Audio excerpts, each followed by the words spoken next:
Well, hello everybody, this is Tim Green with Rattle Magazine. Welcome to Rattlecast number 234. Thanks so much for joining me. Today's guest is Michael Meyerhofer. He'll be here in just a little bit, but before beginning, I should say that Rattle is a publication of the Rattle Foundation, a 501c3 nonprofit working to promote the practice of poetry. We've been in continuous publication since 1995 and are unaffiliated with any other organization. We just do all this because we love poetry and know you do too, so please do click the like button and share. Make sure you're subscribed, ring the bell. But follow us too. I think following, I've heard from Katie Dozier, I have to say, is the most important thing you can do. So whatever your platform you hear this, make sure you're following Rattle. Even if you only watch on YouTube, like go to iTunes and follow us there. Go to Spotify, go to Amazon Music, go to YouTube Music, which is the new app that they're trying to launch. Anywhere you can follow Rattle. I guess the most followers we can have helps. We have like 5,000 on YouTube. But it would be great to have more elsewhere. So if you watch on YouTube, go follow somewhere else. That really helps. And sorry for the slow delay. We had a few technical glitches going on, but we figured all that out, so we're good to go. And we always start out with the Poet Respond poet. Julia couldn't be here tonight. She couldn't make it in time, but she had another wonderful poem, really powerful and moving, about the war going on in Ukraine. And she's had a few, at the start of the war, she had one as a 1-year anniversary kind of poem, having trouble believing that it's still going on. And now here we are 2 years later. And so here is Julia Kolchinsky Dasbach with 2 years later. I'll read the poem first and we'll play it for you, or read the note at the bottom. So this is what Julia said about her poem. She says, I'm at a loss for words for the continued violence against Ukraine, my birthplace, and yet I keep finding more insufficient ones. I keep turning to form to provide some semblance of order amid atrocity that resists sense or comprehension. More analysts thought Kiev would fall in 2 days, but February 24th marked 2 years. 2 years since Russia's full-scale invasion, and still Ukraine remains standing. 2 years of fight, resistance, and endurance. If you're able, please consider contributing to an aid organization that helps those who are in Ukraine and refugees trying to flee. I recommend Ukraine Trust Chain. That's the note by Julia. And this is her poem. I'll have her read it herself. So sit back and listen to Julia read this. 2 years later.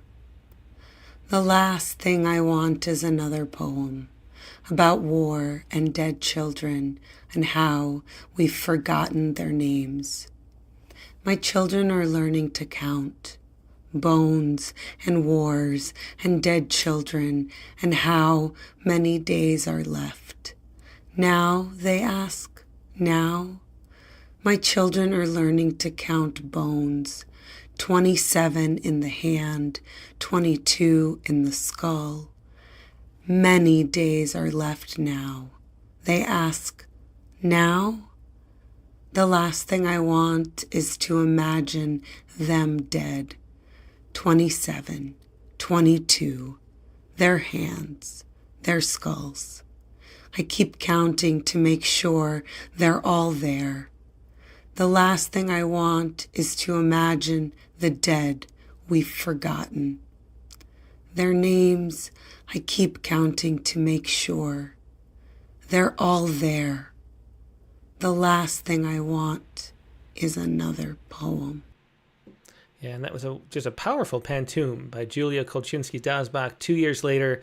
And do, if you're so inclined, follow her link underneath the poem to give aid through Ukraine Trust Chain that has a poetry component and has contributed a lot to the relief in the Ukraine there. So thanks again for Julia for sharing that really powerful poem. She was at the protest the day she read that poem in Washington, D.C., actually.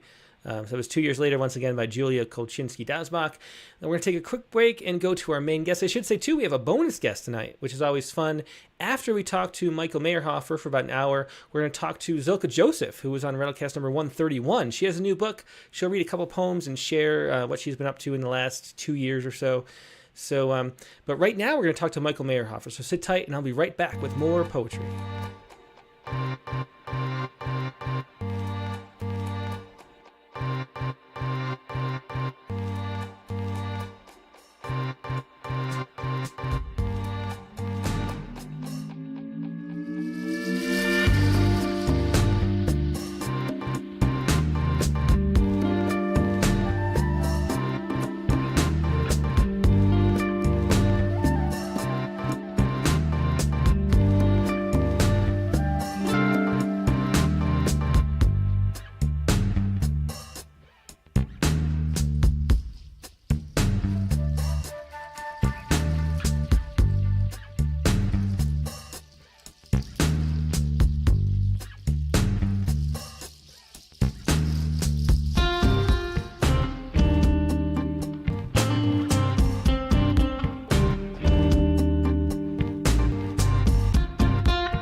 And we're back. Thanks so much for your patience. Let's see. Oop, 1 second. Let me get his bio up. I didn't have it up. Sorry, we got a little bit out of track this week. Okay, so Michael Meyerhofer is a contemporary poet and fantasy author who believes that those two genres genuinely can get along. So that's interesting to start with. His fifth book of poetry, Ragged Eden, was published by Glass Lyre Press. His fourth, What to Do If You're Buried Alive, was originally published by Splitlip Press and then recently re-released by the fine books at Doubleback Press. In addition to his poetry books, he has published 2 fantasy trilogies. An avid weightlifter, medieval weapons collector, and unabashed history nerd, he currently lives, teaches, and inhabits the coffee shops around Fresno, Arizona. And here he is, Michael Meyerhofer. Hey, Michael, it's great to see you. Hey, what's going on? Thanks for having me. Yeah, I mean, you came down for the Wrightwood, one of those pop-up literary festivals we did. It was great to get to know you then. You know, we've known you for a long time through your work. It's great to see you again. Thanks for having me. I appreciate it. Do you want to start out? Yeah, let's start out with a poem, and with the title poem first from your re-released book, which is fun. Yeah, this is the title poem, What to Do If You're Buried Alive. First, you should feel very glad for having read this poem. Don't panic. All you have to do is break the slats. Breathing will be easier if you knot your shirt tight around your face. A call. Your eyes can't help you now, so leave them closed. Don't waste breath on prayers or strength on punches. Instead, use your knees to start an avalanche. Don't stop. When loose soil starts to flow through the cracks, pretend you're riding a bicycle through a rural downpour. Don't mind the splinters. Remember, if you can sit, you can kneel. Then you can stand. Yeah, really fascinating poem, Michael. So what can you tell us about this chapbook? It's your fourth book, What to Do If You're Buried Alive. And it's really neatly, it's re-released as a digital book, which anybody can download for free, which is really fun. So tell us what the book is about. How much does that poem have to do with the book's concept? A lot, and then not at all at the same time. So what happened was quite a few years back, my good friend, mentor, John Tribble, who passed away a while back, I was talking to him and I was kind of saying, I'm at critical mass. I have so many poems, I don't know what to do to put them in a manuscript. So he kind of generously volunteered to look at just mountains of poems. And he ended up actually putting the manuscript together himself, mostly this way. But it kind of didn't have the title poem yet. And I felt like I needed a little bit something more. And then I was thinking about, I guess, depression, mental illness, and just various struggles in general. And then I think I was just kind of nerding out one day and I saw a History Channel thing about people being buried alive or some history video. And a lot of it, of course, is urban legend and everything. And I started doing research on this and and I ended up with like a 10-page poem with all these examples and going on and on and on. And then it just kind of felt not quite right. So I just sort of whittled it down. And I ended up with like this little poem that's about half a page. Well, that's a good lesson in revision there, to turn it from many, many pages to this short poem, almost sonnet-like. I think it's like maybe 16 lines or something like that. Yeah.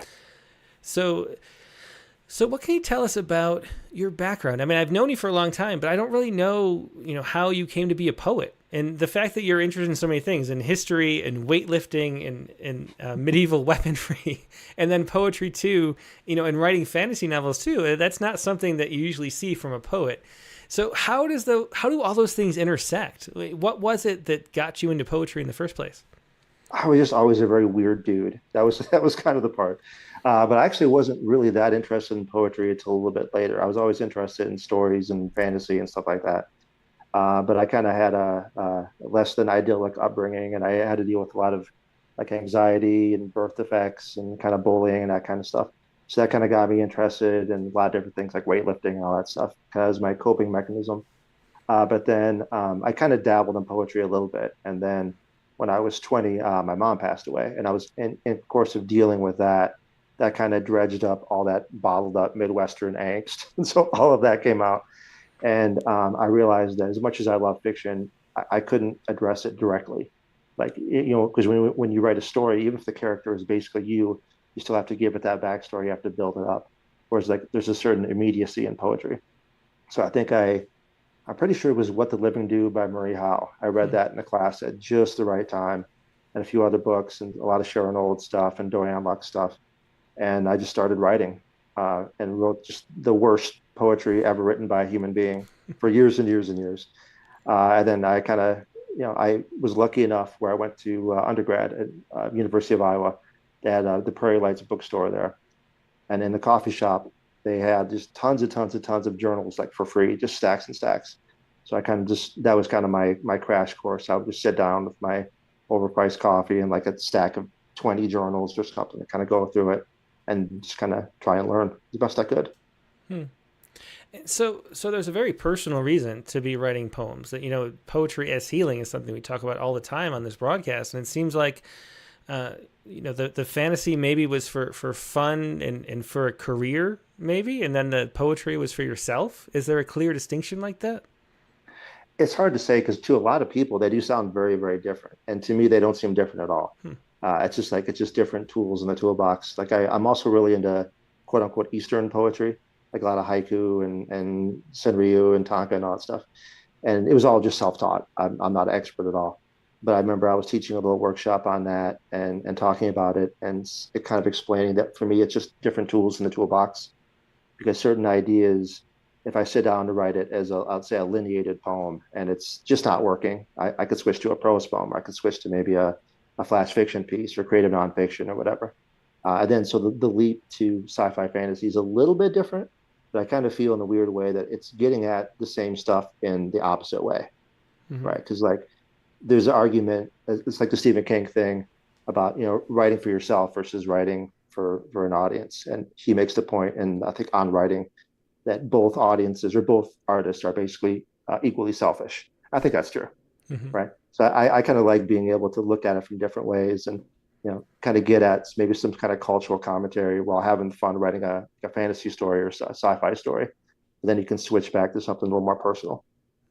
Yeah. So, Well, let's talk about something a little more personal too with a poem. So the next one up you have is My Mother's Autopsy. And you talked about how, this was the event really that got you into writing poems. So why don't you read that? sure. Sorry, you have to watch my hand here. I'm having technical issues. My Mother's Autopsy. A man with a Scottish accent calls to say he's found a blank verse sonnet in her ribcage, folded up like a love letter. I can hardly express my disbelief before he moves on to the haiku on the underside of her eyelids, the pantoum bracketed in vertebrae, a rather bawdy limerick buried in the saccharine junkyard of her kidneys. I didn't know, I say, as he lauds the ode wreathing her navel, the erasure where her thighs meet. He lowers his voice, says he knows we've asked to get her back in ash form, offers to read some before feeding the rest to fire. But this is where it ends, thanks to the alarm clock spurring me down the freeway with the sun in my eyes. So many exits before the real one. Still, I can feel her beside me saying nothing, except to apologize every time a bump causes her arm to brush against mine. And that was My Mother's Autopsy, another poem from Michael Meyerhofer. Uh, so, so Michael, we've seen two poems so far, and the thing that always stands out to me with your work, even as a reviewer too, I love the reviews we published of yours way back when we actually published reviews, and there's something about the clarity and honesty of your reviews that worked really well, and that's how your poems work too. I mean, there's not a lot of flowery extension. You already talked about condensing that first poem down from many pages until its essence, which is a really short, tight poem. So what is your philosophy like for writing in general? Is that a big part of it? I think one of my main philosophies, I guess it has to do with the idea of accessibility, but I despise pretension. I hate pretension so much because I always think that, well, I kind of go back to what's the Sharon Olds poem, "Oh, do a composting toilet," which is a kind of a funny poem. But Mm-hmm. then it makes the point later that there is like this commonality, kind of joining everything together. And as I read that poem, I remember thinking that if you're trying to, in a way, your poems are like your little mini philosophy for life. Even if you don't always adhere to that poem, it's like a little philosophy in a glass bottle. And like if that philosophy doesn't acknowledge the presence of awful things too, then it's too elevated, you know. So Hmm. for me, it's kind of trying to strip it down as much as I possibly can and have it feel honest, you know, Yeah. whatever Yeah. that means. Yeah, well, that's really clear. I mean, reading the poems. Um, so why is it? Why do you think that not being pretentious is so important? Because I agree with you. I mean, our little tagline for Rattle is poetry without pretension, and I think that it's really important to counter that, concept within the culture more broadly. That poetry is this sort of navel gazing, pretentious, high in the clouds on their ivory tower type feeling. And yet, what we do, what both of Rattle and what you do, is try not to be pretentious and tell stories about life. So why is that something that you care about a lot? I think it's because I'm kind of approaching it from that kind of that working class background. Because to me, it's not about like I guess popularity. It's certainly not about money because there really isn't any money. It's just about it's sort of my artistic version of like I guess a philosophy class, but you're not contemplating the philosophy to um, to try and be pretentious. It's to try to figure out how to get through life.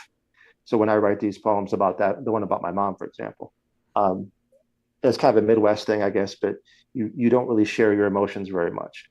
So even though she was my mom, I literally came out of her body, but I always felt like I didn't really know her. And Hmm. not that she was like hiding that, but I we just didn't communicate. So I guess that's probably where the subconscious thing in the poem came from, like trying to get to know this person and in some deeper way now that they're gone, and all you really have left is your imagination. But if you want that to be as honest as you can, I think you have to strip it down as much as you can. Yeah, yeah. What did coming from a working class background? What did everybody think when you started, dabbling in poetry? Was that something that was surprising to everybody, or was that expected? Was they say, "Oh, Michael, that makes sense. Michael's writing poems now." I don't think they really batted an eyelash actually, because there's so many like stereotypes going along with academia and literature and art and everything. I found that the people who were the kindest about what I did and the most supportive were people who really weren't necessarily in academia and just wanted to support me. People I went to high school with or worked with at a factory would hear this or that and then go look up a poem and then say something and kind of give me a little compliment. And it was they always included a statement like, "Well, I don't know much about poetry, but I just wanted to say I really enjoyed that. It really made me think about you know losing my dad or losing my wife or whatever. So Hmm. And what do you think about, how to cut through that idea, that poetry is not for me, which is the thing that's so hard. We all love poetry here. Everybody watching this probably loves poetry and the way it helps us connect with people. And yet most people don't understand how valuable it can be and how useful and how much we can connect with poems and what they can do. Is there something, what has your experience been in showing poetry to people who don't usually read it? usually the first thing I find is everybody says, I don't know much about poetry. I don't like poetry. I think it's stupid. And usually what they're basing that on is that moment in maybe high school to grade school where they were, reading a Shakespearean sonnet, which is beautiful, or a Robert Frost poem, which is beautiful and it's well done and it's genius, but it didn't quite click with their experience. And if they had seen poetry that was maybe a little bit more contemporary to their situation or background, and then later kind of reverse engineered it and saw how that evolved from Shakespeare or whatever, they would have had a little more appreciation from it. But I Hmm. think it always goes back to me. One time I was in a bookstore, I think it was the same one I mentioned earlier, but I just overheard someone, a student came up to the little storekeeper guy and it was said, "Hey, I got to write a essay about a poem. I don't know what the hell I'm doing." And he said, well, "Okay, well, what you need to do is don't just grab a poem and don't just grab a book off the shelf. Look through these for a few minutes, find one that actually resonates with you. Like it says something to you that you don't really understand, but you just feel like you know that writer a little bit. You feel connected to it." Hmm. I think that's kind of the thing. So Is there a certain poem that you think is really good to share? I was thinking about, as you were talking, a time, I was reading a book of poetry, an anthology, I think, while I was working. It was at a safe factory, like adding the concrete to safe frames was the job for a little bit of time in the summer. And somebody's like, "What the hell are you doing on your lunch break, reading these books?" And so I read, and it was they had "They Feed They Lion" by Phil Levine, of course. And everybody, it was one of those weird, magical, almost experiences where everybody sort of the people in the break room gathered around, and I read that poem, and they really for a second understood poetry, and appreciated it, and maybe started enjoying it more. Do you have any experiences like that? Any certain poems that you feel like resonate with the people around you that don't necessarily read poems? Oh, absolutely. I think the first one that really connected with me, I already said Marie Howe, What the Living Do. Because if you read that book, it's extremely just stripped down, bare bones, very, very, very stark. It's not at all what you're expecting if you're coming out of a high school class, you know, which is not to knock high school teachers, but it's just kind of the way the curriculum's set up. That's one example, but probably my personal favorite poem is probably Suicide Song by Tony Hoagland. I've taught that poem in classes. I've taught creative writing for 10 or so years. And I always included that poem, and almost everyone said that was their favorite poem of the year. We covered dozens of poems. So, Well, let's hear another one of yours. So, what do you want to read next? let's do Cosmology Universe. Okay. After the mile-wide mushroom cloud shrinks into itself, then sings upward like a tiny metal angel, after ashes roil into a laughing multitude that bathes its way into clothes, after a rifle-thin boy trades his weapons for a sandwich, after bowmen catch arrows by their feathers and return each point to its cradle, after the soil rises and enters us, then wriggles out our mouths so that our bare hands can shape it into flesh, we press like clay onto bones. After spears somehow stitch the gaps in fur by kissing them. After every beast has risen and thanked its creators with just a widening of the eyes, after cells fuse and trees drink in their own leaves, all drawn tight as a seed, a fist, after fingers, after me, after you. Yeah, another beautiful poem that was Cosmology in Reverse by Michael Meyerhofer. And, we've seen a few poems, and you mentioned already revising one way down. The theme for this week sort of is revision, because we have a revision prompt coming up. And on the Poetry Space, we're talking about revision too. What is your revision process like? Because one of the things that I notice, especially in your poems, is how great your line breaks are. And that makes me always wonder if the poem was written lineated in the way it was, or is one of the processes of revision to find the right line breaks? Because you have great use of enjambment, where it adds, as you're breaking across the line, it adds a whole lot of sort of tension. You don't know sort of what's coming, and then there's that anticipation and surprise that's fulfilled, and it really propels these shorter poems forward.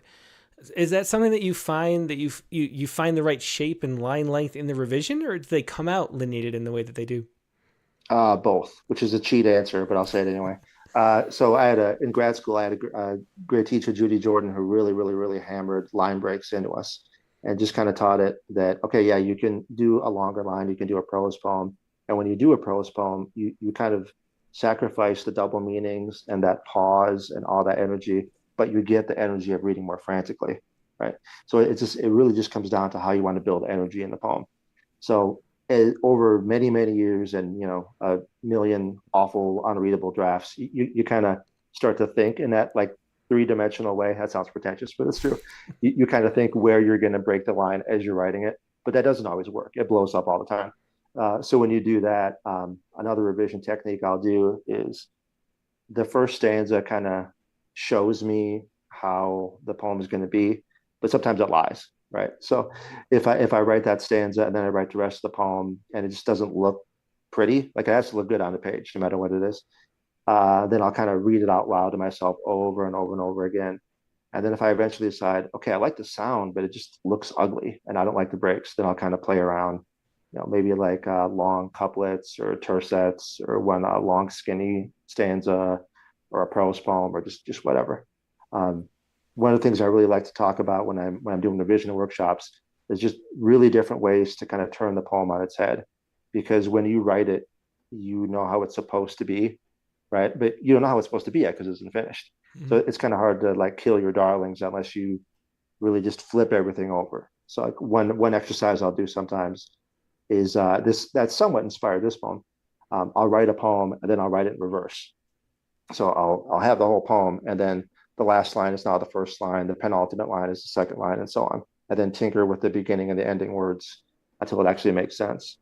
And what's weird is that that should completely destroy the poem, but almost always the poem has some kind of similar feeling to the original. I Hmm. don't know why that is, because all the leaps are immediately different because you're connecting different things, but kind of the weird associations. Well, that's really interesting. Did you do that with cosmology in reverse? Was it, I don't. yeah? I think this one I didn't do that. I just had that in mind, but I was just kind of it's a. I was just thinking of different things, watching them like on rewind. So if you watch like a battle or a hunting scene or whatever it is in reverse, and like kind of what that means. For some reason, just watching that like stuck in my head. I didn't know what it meant. So when I was doing the original version, it was much longer, and I was trying to kind of wrap it up in a neat bow about what the philosophy was, and I realized I don't consciously know. So one of the things with revision is kind of just to kind of get the hell out of the way of the poem, if at all Hmm. possible, and let it kind of tell me where it wants to end. And one of my rules is that it has to be something that's not too abstract, like it has to be an image or an action or something.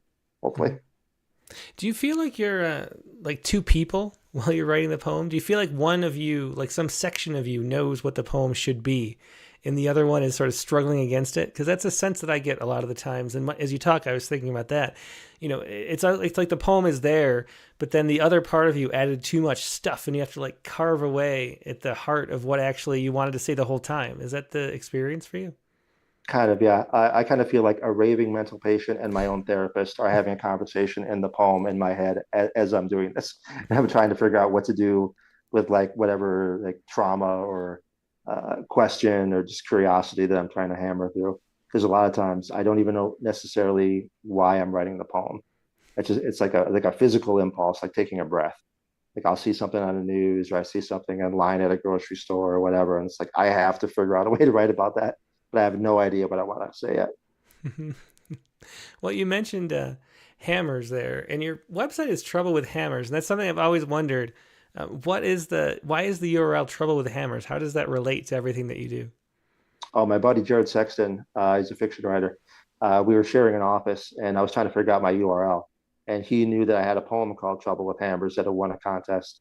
I can't remember if Bob Hickok or one of my favorite writers had judged it, and so that was one of the kind of like my flagship poem at the time. So he's like, "Why don't you just call it Trouble with Hammers?"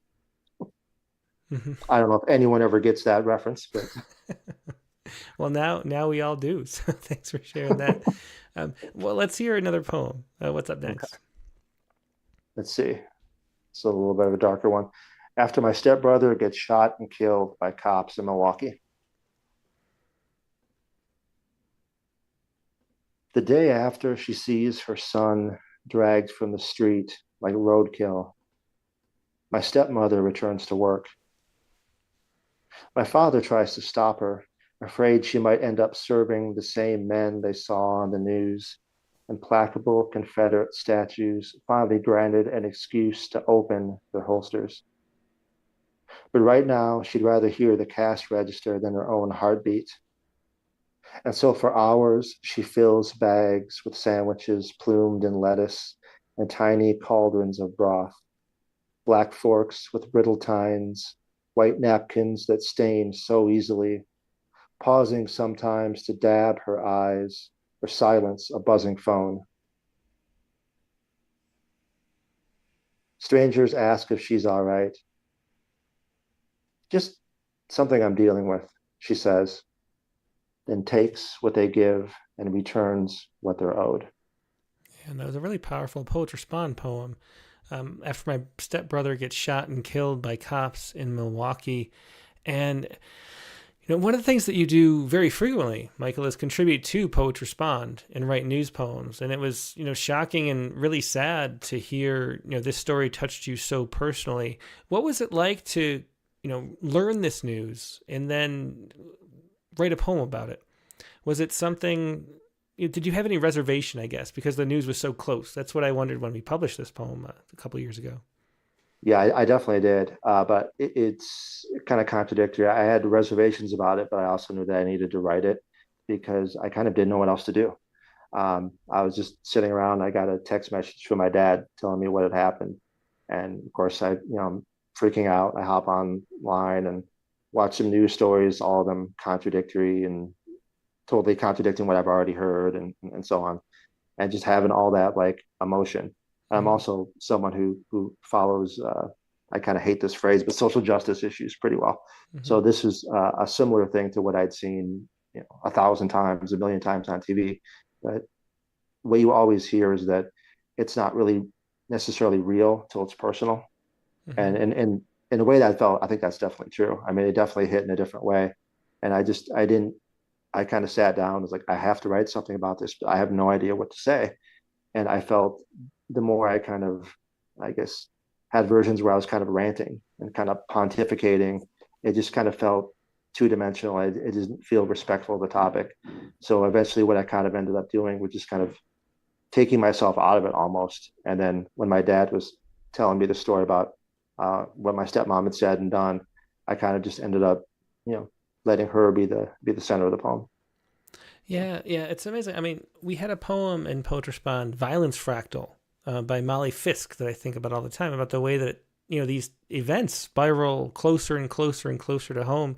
And at this point, we've had two poets as guests on the Rattlecast out of 234 episodes who've had close family members killed in interactions with police, which is sort of a stunning statistic. I mean, if it's a higher acceptance rate than at most poetry magazines.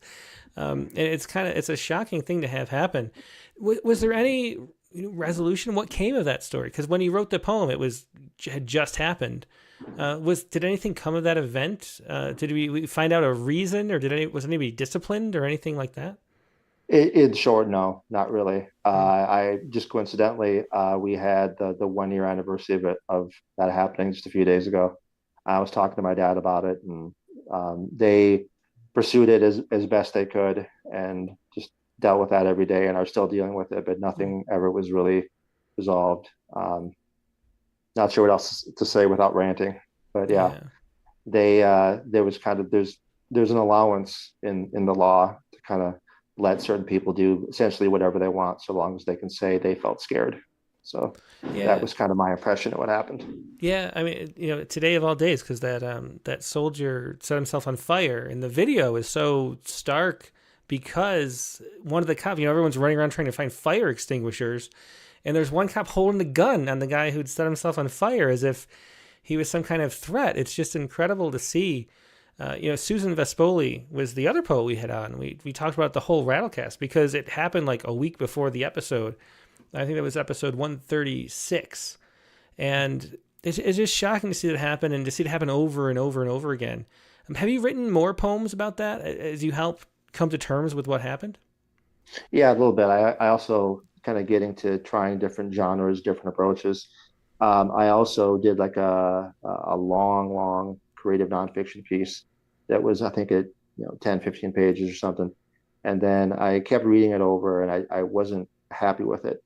And then one quick aside, this poem was almost verbatim a section in there that I ended up kind of tinkering with a little bit and putting breaks in. Mm-hmm. But then what I ended up doing was taking that long piece and just chopping and chopping and chopping and making it as like as short and punchy as I could. And then, brevity was nice enough to take it. It's not out yet, but um, Yeah. so Well, it brings up something I always wonder about is, would you write poems given how much they're written for yourself and to understand the emotional and psychological issues that you're going through? I mean, there's a lot of stuff that's happening. We were friends on Facebook, so I've seen, how much tragedies touched you closely over the last several years.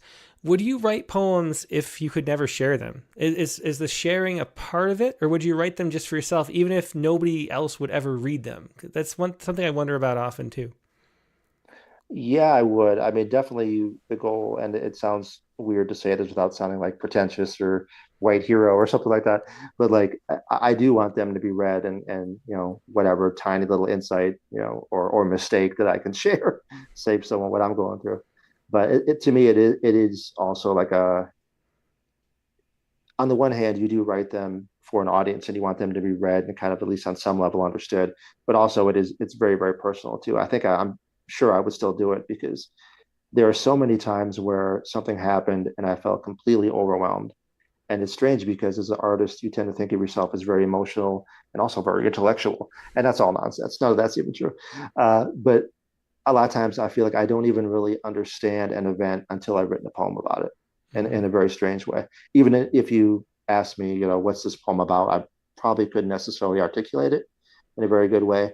But when I'm done, I feel like I have some kind of better understanding of whatever it is, or maybe just acceptance of something I can't change.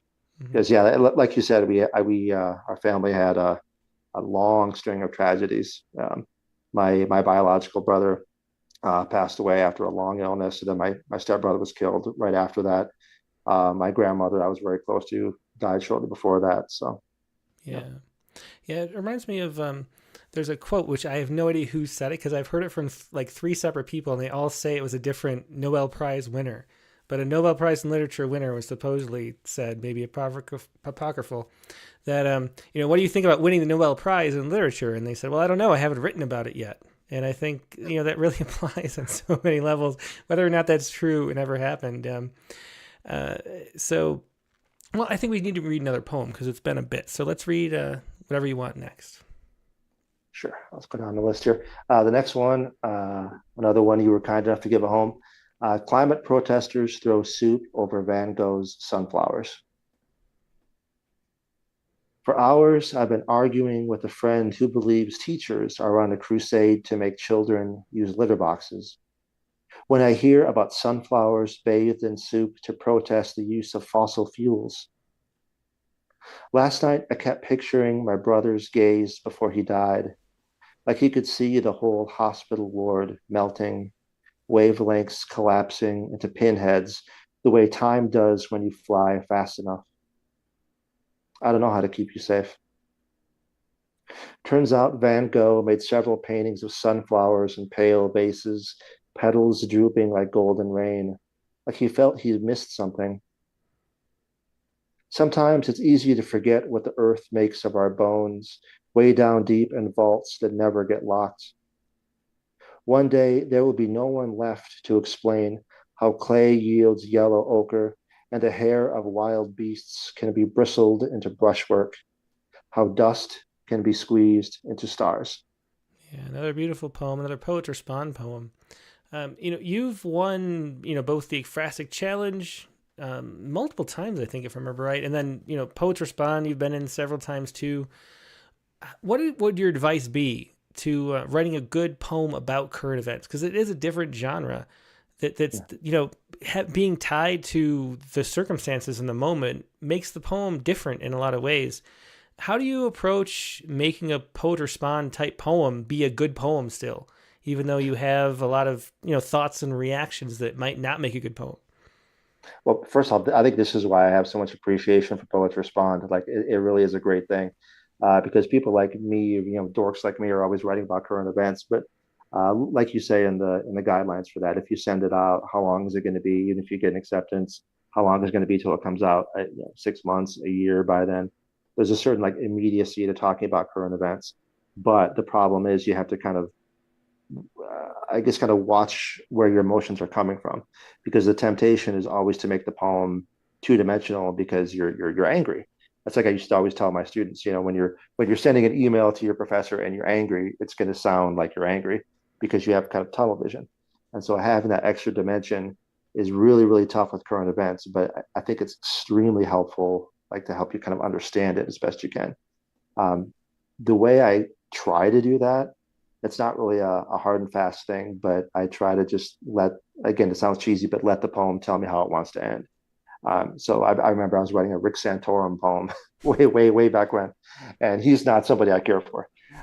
And I was writing the poem, and I was like, okay, it can't just be a hit job. I can't just make fun of this guy because then there's nothing else to it. And I'd stumbled across some story that of something he'd done that was kind of scary, but also weirdly sweet, and trying to kind of put a little bit of extra dimension on that, even if I didn't really want to do it, I think. Mm. But another thing, and this kind of goes with, I remember when I was teaching one time and I was talking to a student and he had written a 9/11 poem, and it was kind of what you would expect for a 9/11 poem. And then I was talking to him and I said, well, tell me your 9/11 story. Where were you? Well, no, I was in Indiana. Okay, well, what happened? And then he told me the story that wasn't in the poem at all, but how he had gone to school when he was a little kid, and he had gone to school late that day because he was sick. So he had seen what happened on the news, and then he went to school, and then he told everybody there what happened. And his teacher happened to have a son who worked in the towers. She's burst into tears and ran out. And then all the other kids were yelling at the student, saying, "Why did you make the teacher cry?" So that was his 9/11 experience, right? And when he told me that, I was like, that has to be the poem, even if you don't know what that means. That's your personal involvement in it. So I think it's like trying to find your personal connection, or or kind of being willing to take yourself out of it. We don't need to hear the author's, the narrator's opinion. Maybe we just need let the story go to another character. Mm-hmm. Yeah, and that's a great way to think about it, that bringing in the personal is really the key to it. Do you ever think about, when you write poems like that, do you ever think about making sure that it lives more than just in the moment? That's one of the things I feel a little bit bad about. There are a lot of poems that are interesting and well-written poems that almost only work in that 1 week where the thing is in the news. As you write a poet respond type poem, do you think about making it have longevity, even if it's, not published right away? Or do you just ignore it and let whatever comes out come out?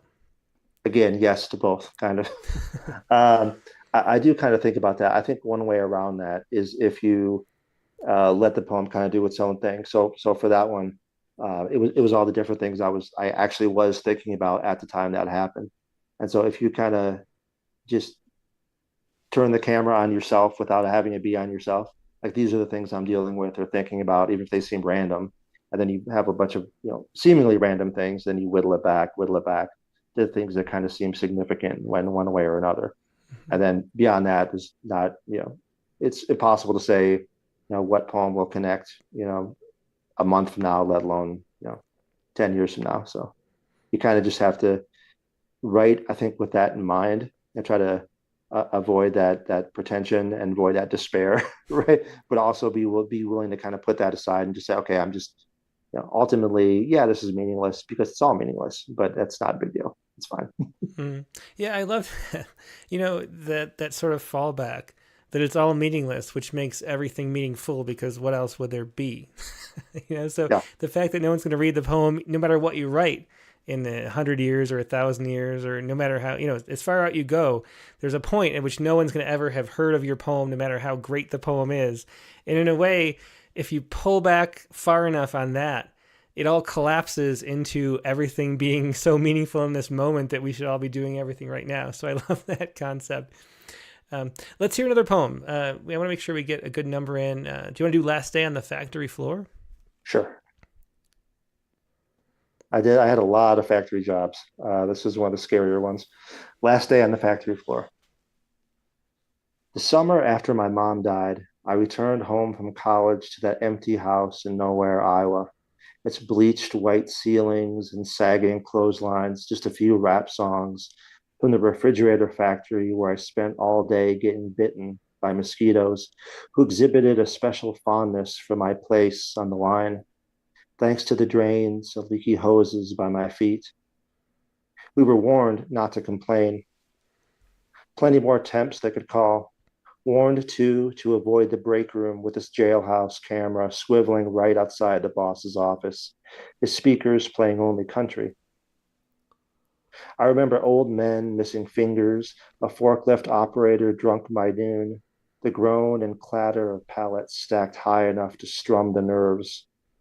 Guys who gave bad instructions just so you'd have to redo everything while they flexed and laughed, like high school kids who will never grow older, never need to learn about the price of caskets.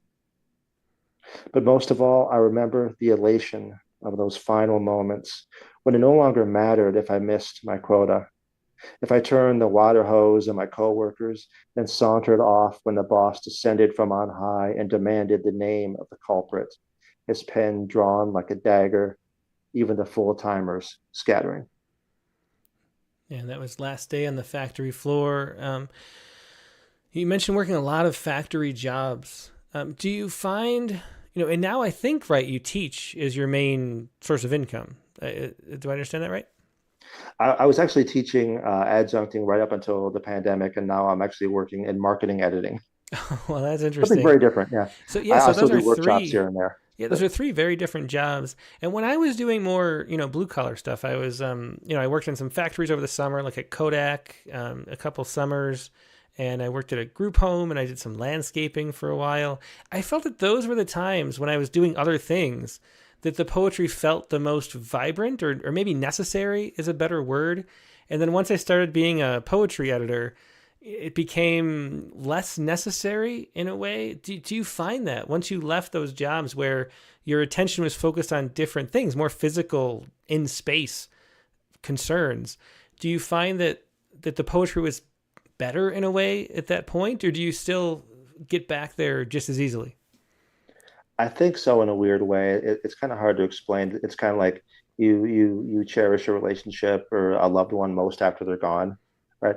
Like I remember working in this factory, and this is one of the main memories in the poem. I was working in this giant, massive warehouse, and everybody was just miserable, and it was just like quiet desperation. And they weren't bad people. It was just uh, the boss was a jerk, and everybody was making a horrible salary, and it was just like this culture at that particular place of everybody backstabbing. And but underneath all that was just a lot of loneliness.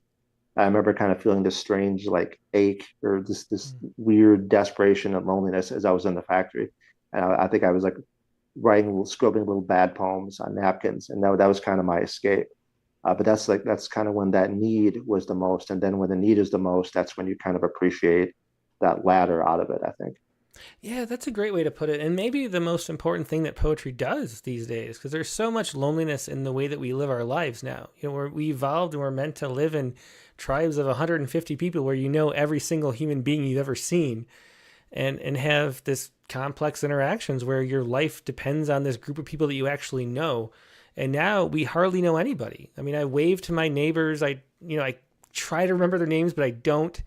And, in a factory, there's sort of a camaraderie always between certain, a few people I've always found.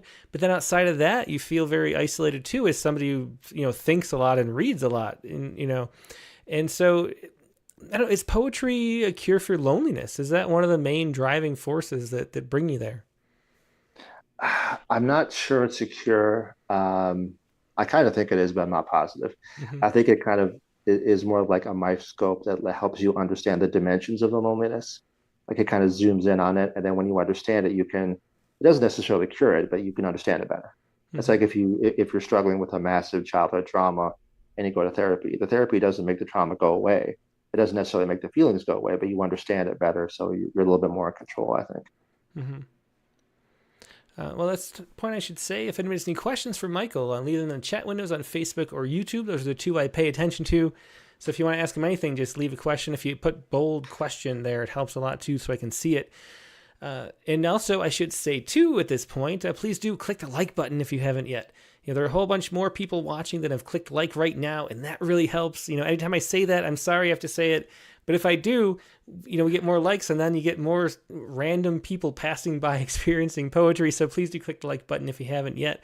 And of course, if you're watching this later on a podcast version, or you have podcast catchers, follow it there too. But in the meantime, let's hear another poem. Michael, what do you want to Oh, read next? I got a couple angry texts to make sure I include this one, so I'll go with my last one. Oh, the dogs next. Okay.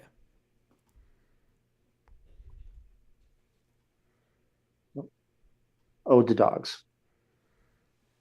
I am tired of hearing about dogs used as metaphors for the uncivilized.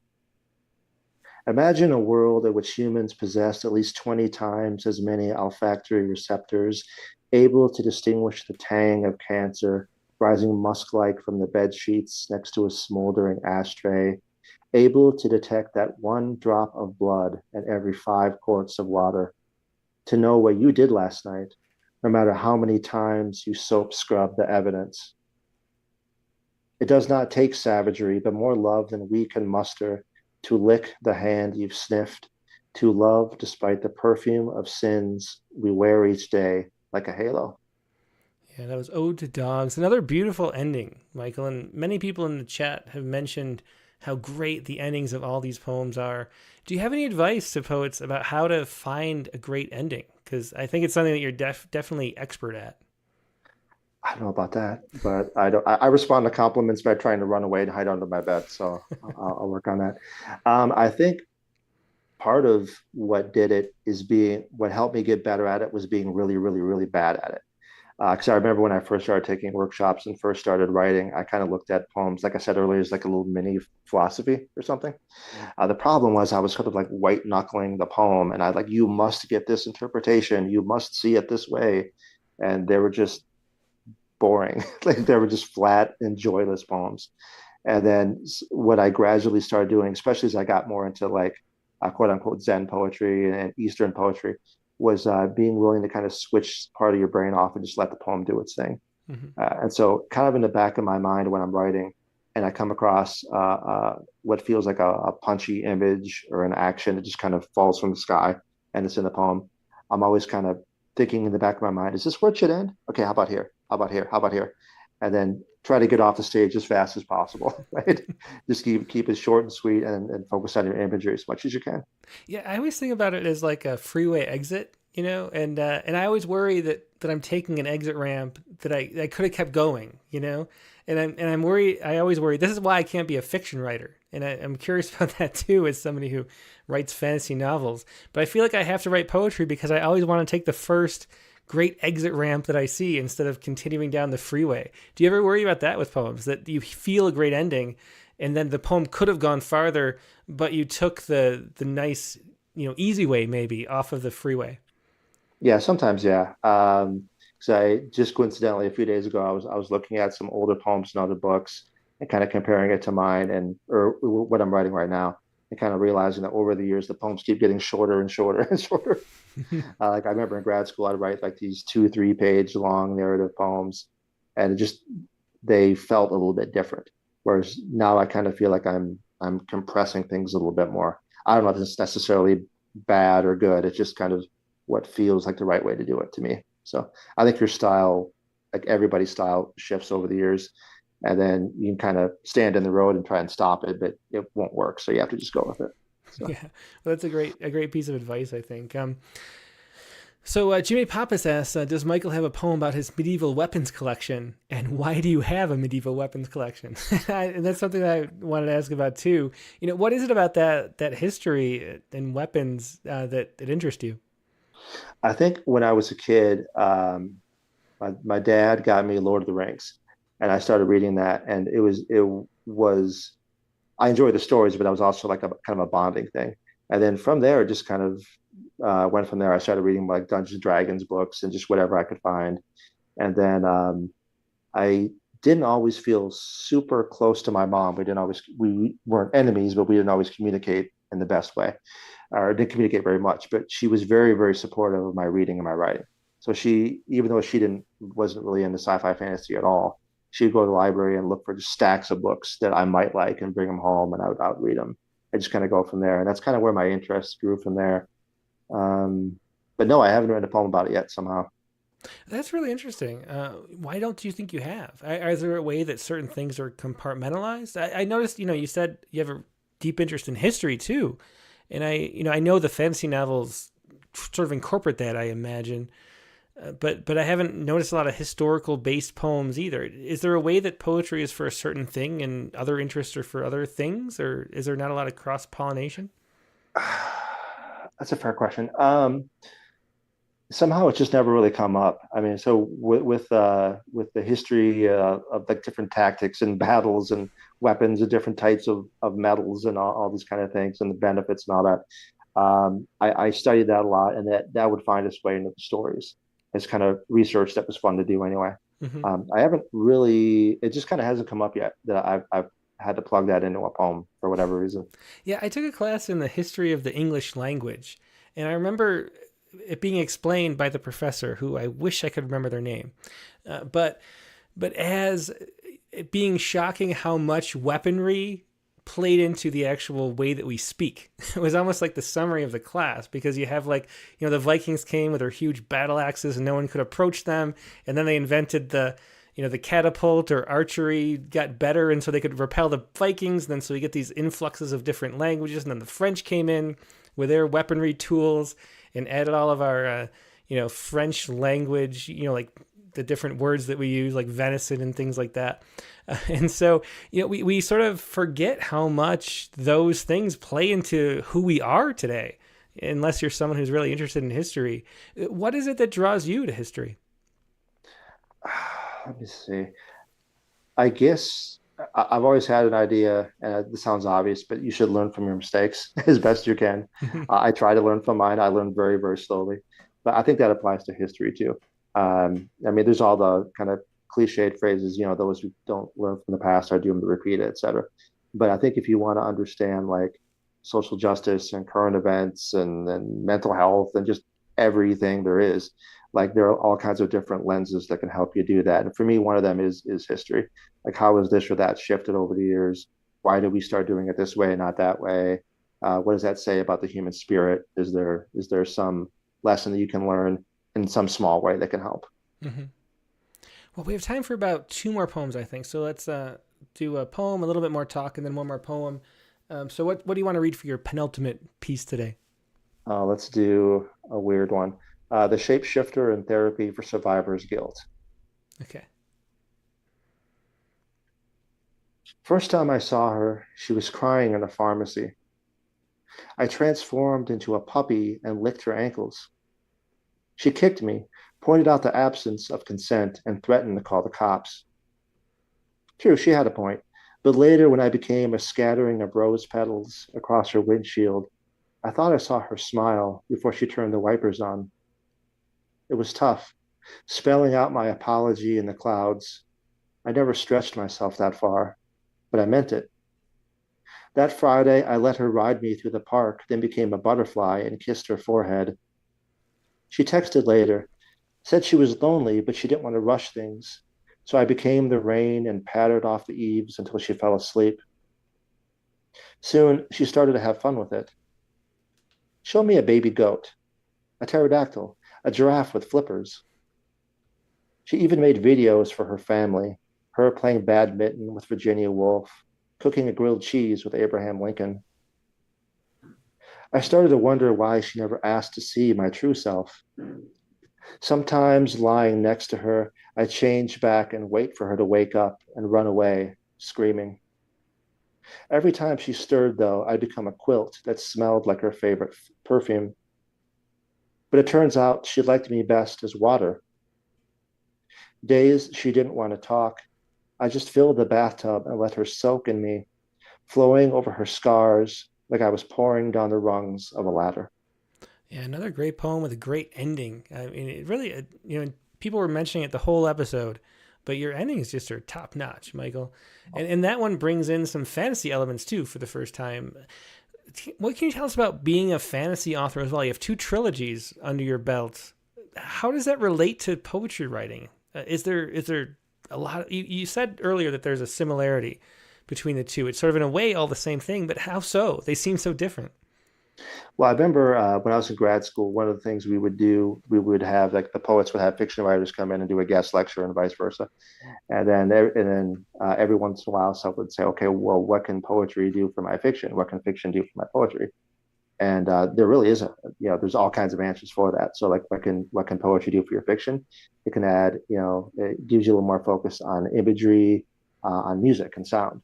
And what can fiction do? Well, you have to get the person from the couch to the table. You have to have that continuity and kind of have your narrative and kind of think of how your audience is going to see this and perceive it. Will they get it? Will they get it enough? Yes or no? Kind of go back from there. So for me, they're just kind of, again, just different ways of approaching a different thing. And then it's just fun. When I was I think 20, 21, 22, I guess. I was already familiar with Raymond Carver's stories, but I didn't know he wrote poems. And I found his collected poems, and I was reading it, and I was just blown away. I just love the poems. I just never really heard of them too much. So I found that a lot of times I'm drawn to fiction writers who dabble in poetry or poets who dabble in fiction. It's not to say that you have to do that, but I think it kind of gives you different ways to look at the same problem. Yeah. And what is your experience in the reception of the 2 different genres? Do you feel like you have more fans in the one or the other? And is there cross-pollination between the two? Does one, I mean, it seems, I assume that the novels sell better than poetry books, but I don't want to assume. So what is your experience, the difference between who's actually reading the books? There is like a lot of overlap, more than you would think, but not as much as you'd like. I remember I got one day I had been told like how many fantasy copies I'd sold that month, and it wasn't a fortune, but it was a decent number. And I also got a royalty check from a poetry press for all the poetry books I'd sold for that year, and then there were more fiction copies in the month than in a whole year for the poetry book. Hmm. But that's just kind of the way it is. So yeah, you have to just kind of accept your audience and go from there. Yeah, why do you think that's the way it is, though? I mean, as someone who loves both, why is fiction so much easier to sell to a reader than poetry? I think it's because how poetry is taught, and that's I don't mean that as a knock against teachers. It's more of a societal thing, just in like our American culture. You don't really read a whole lot of poetry growing up, and what you do read is like the quote unquote safe stuff. I don't mean that it's safe poetry. It's just as edgy and provocative as anything else. It's just that it's been kind of sanitized in the eyes of society. Like Hmm. no one, no, in other words, parents aren't going to complain about Robert Frost, but they might complain about a Sharon Olds poem, Hmm. right? Because so I think over time, even teachers who really, really, really want to broaden their students' minds, the complaints come in, it gets difficult, and then you just sort of gradually kind of whittle it down. And before long, you have more and more young people who, go into their grow up and go off to college, and maybe they didn't even know that there was such a thing as contemporary poetry. Hmm. So Yeah, that's the thing. I always think about that because it's not taught as if it's subversive. It's taught as if it's something that you're supposed to, be forced to take like your vitamins. Like this is something that you need to do to pass seventh grade English, and you have to memorize a poem, and it's some kind of chore that will edify you, rather than something. I often wonder if poetry would do better if we didn't teach it at all in school and just let people find it on their own and say, hey, what the hell is going on here? And find their own way. Do you think that? Do you think it's that bad, the way that it's taught? And how could we change it? Do you think there's a possibility of poetry being taught in a better way moving forward? I think so. I'm not sure what that way is, but as you were saying that, I kept flashing back to that Tony Hogan poem, "Suicide Song," and just the looks on the students' faces when they see that poem for the first time, Hmm. and like the impact it can make. So I think it's a matter of yeah, you want to show respect to all the generations of just these literary titans that came before us, but maybe reverse it. Give contemporary stuff that a young audience can relate to a little bit more, and Hmm. then again, kind of reverse engineer it and see how this led to that, which led to that, and so on. For example, like if you were to introduce a kid to movies, would you start with movies from the 1940s? Would you start with Citizen Kane or something like that, or would you start with something more contemporary, then kind of work your way back? Hmm. You wouldn't necessarily give them a vintage classic right away. Necessarily, you kind of build up to that. Yeah, that's a great point. Let's do two quick questions from the audience. So Jamie Thomas says, "Do you ever propose to write about a topic, or do you always feel, or sorry, do you ever purpose to write about a topic, or do you always feel led to one? I would like to understand how deliberate your process is, or whether it's more inspiration driven."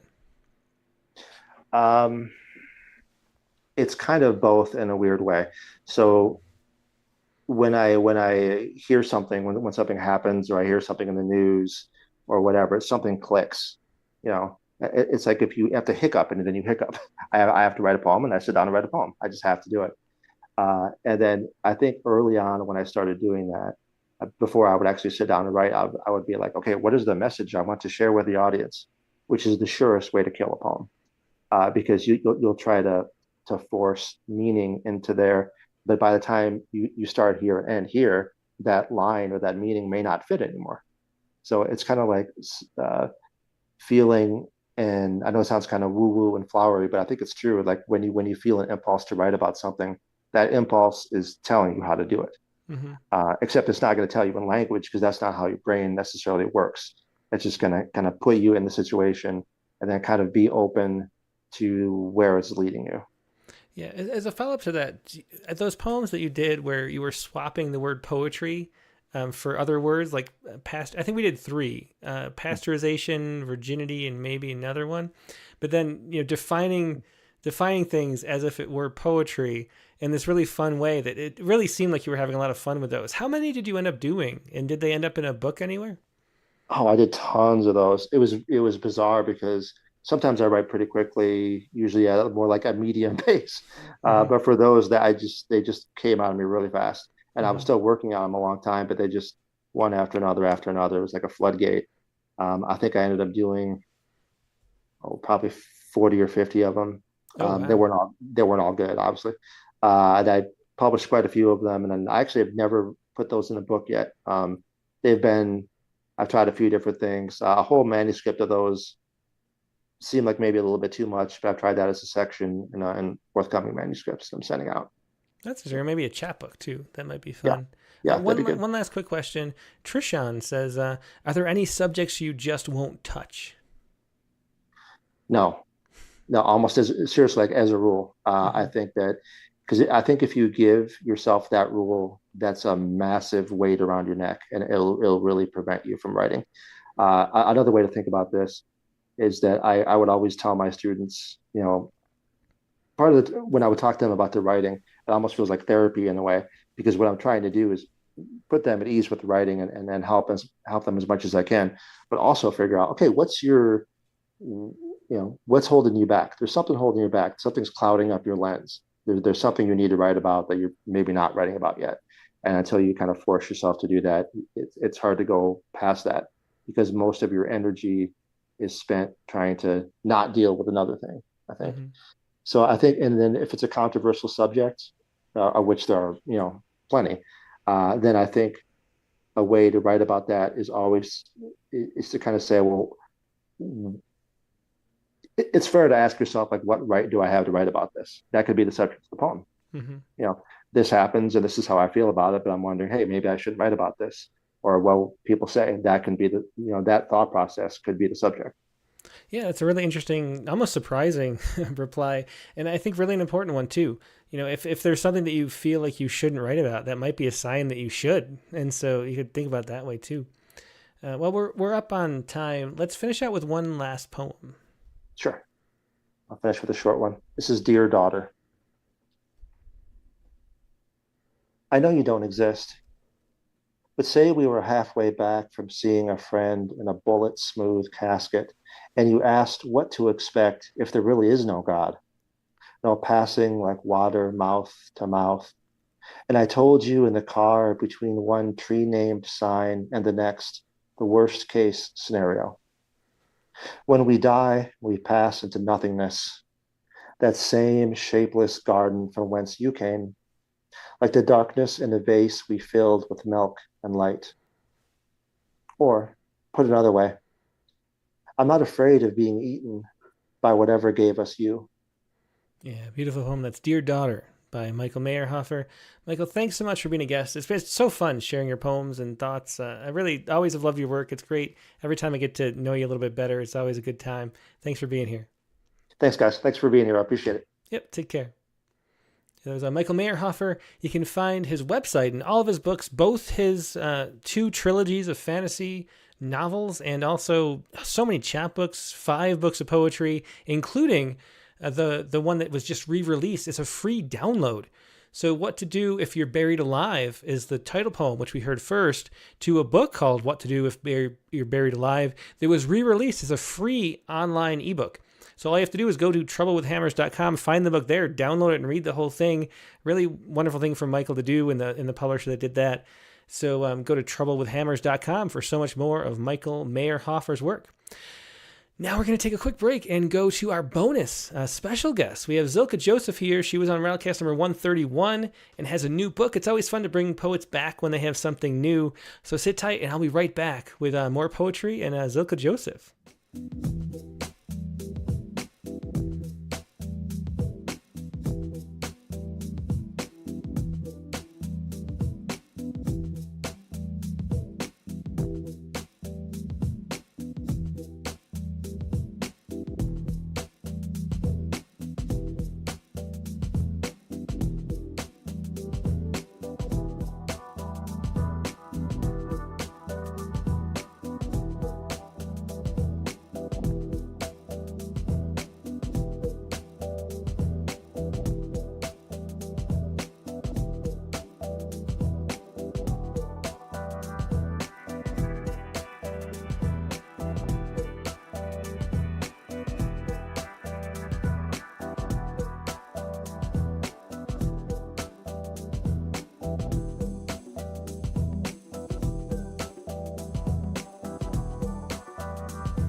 And we're back. Now, like I said, Zilka Joseph was on Rattlecast number 131, and we talked a lot about this really interesting Jewish diaspora in India.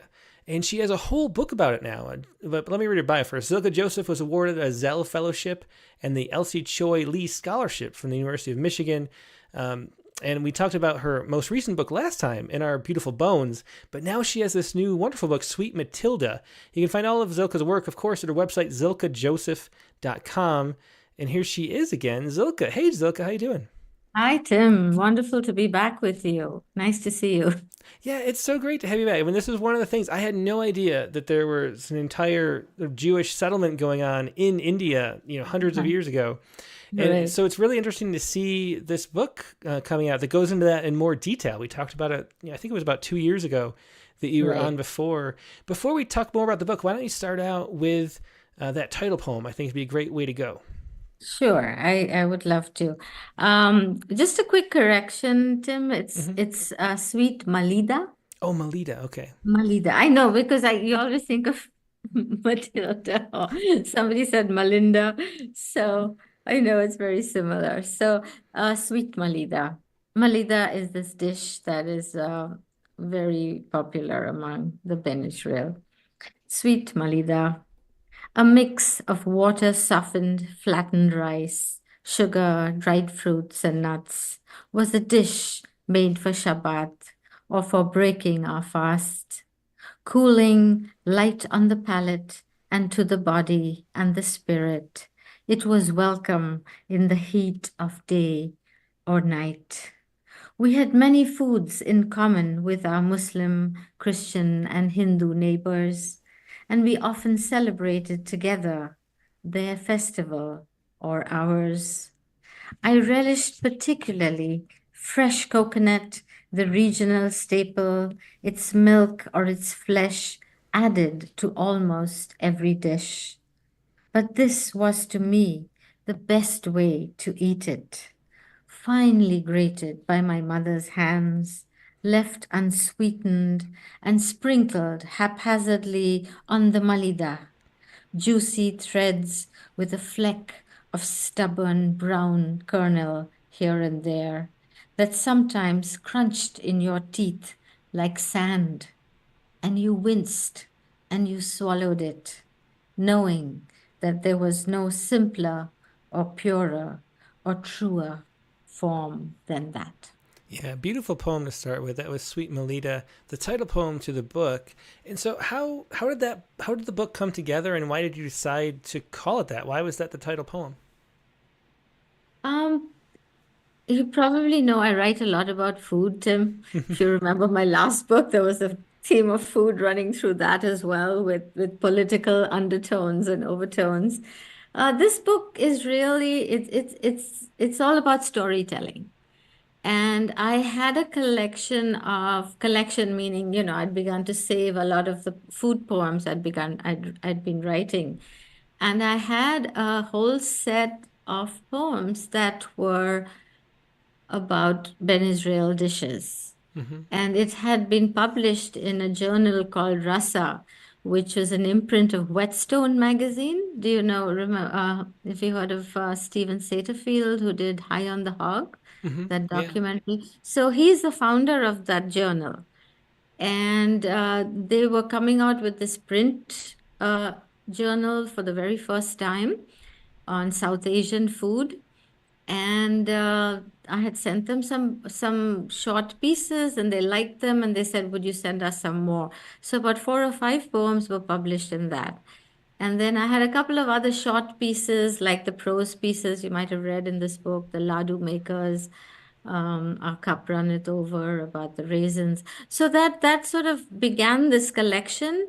And then because there were so many stories around those foods and the history of those foods, then slowly that just started developing in this very organic way. Hmm. And so, where did this food come from and how did this food develop and who are these people? And, well, they came to India, they were shipwrecked on the west coast of India in 175 BCE, Hmm. So they're truly Indian Jews. Yeah, that was just an amazing story, and it's interesting too. Your interest in food writing. I've heard it said that food writing is the most difficult form of writing because we all have so many experiences with food that there's so much cliche. It's so hard to write originally about food. Is that part of what draws you to it? The challenge of it? Actually, I've never even thought about it that way. I think it's just it's just that I love food and I love food knowledge and history and anthropology. I think these things just sort of percolate in my head. And then, it's like I'm recreating that dish. So Hmm. it's a very sensual sort of experience, actually, putting it down on paper as well. So I just think it's very much part of who I am. So I don't really think about it that much. Those ideas just come, and then I'm describing the dish, or I'm giving it the association with, the biblical times, or with the prophet Elijah, as you see in this book, because Malida is made for, the Thanksgiving ceremony for Prophet Elijah. So there's so many interesting things that come together when I'm talking about or writing about food. Food is just like one component of it. Hmm. So again, I think it's something that I'm attracted to, the storytelling aspect of it. Yeah, well, it seems to me like such a great entryway. We talked so much, and even just with Michael earlier, we were talking about how poetry should be more accessible to regular people that don't read Mhm. poetry all the time, Mhm. and so Mhm. having the different food Absolutely. items in the history, be a way to tell the stories that you're trying to share through the food seems like it's a great idea for making poetry something that's more interesting to the regular reader that doesn't usually read poetry. Is that something that you had in mind when putting this book together? I think as the book developed, I realized how the storytelling aspect, along with the, culinary history, as well as my story, could be very nicely blended into a more like tapestry of stories. And again, it's very hard to draw people into poetry, those who are, don't read it or not interested or afraid of it. So I hope that this book will draw more readers in. And one of the things I'm also very hopeful of is that food journals and podcasts get curious about my work, Hmm. because that would be a wonderful way for the world to also learn about the Ben Israel of India, Hmm. that we don't hear about them much. Most people don't know about them. So I'm hoping, in all, whatever attracts the reader will draw them into the history of this ancient community. Yeah, that was so fascinating. It sounds maybe arrogant or something, but I've read so many poems that you'd think I've heard of like almost everything, and this is something I didn't know about. So when you were on last time and reading your earlier books, I was really surprised to learn that that Israelites went to India that early. It's just something, And yeah. even before they were called Israelites, there was Hmm. no India, there was no Israel or Palestine. There was whatever, Judea or whatever it was back in the day. And that's why it's so fascinating, because this community is so old and lived in the villages of India for so long, and they were only discovered in the 17th or 18th century by Christian missionaries. And then slowly more people began to know about them, and they came to test them because they weren't sure really who they were. Hmm. But they had knowledge of some of the basic tenets of Judaism, which I write about in some of the poems.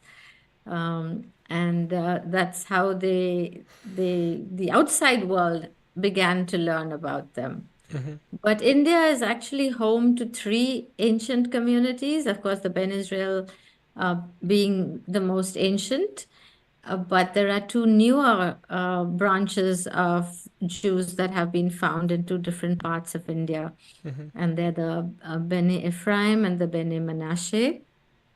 And of course, the Baghdadi Jews came with the trade routes. So Bombay, Calcutta, all the way to the Southeast Asia, you have the trade with the Jewish with the Baghdadi Jewish traders.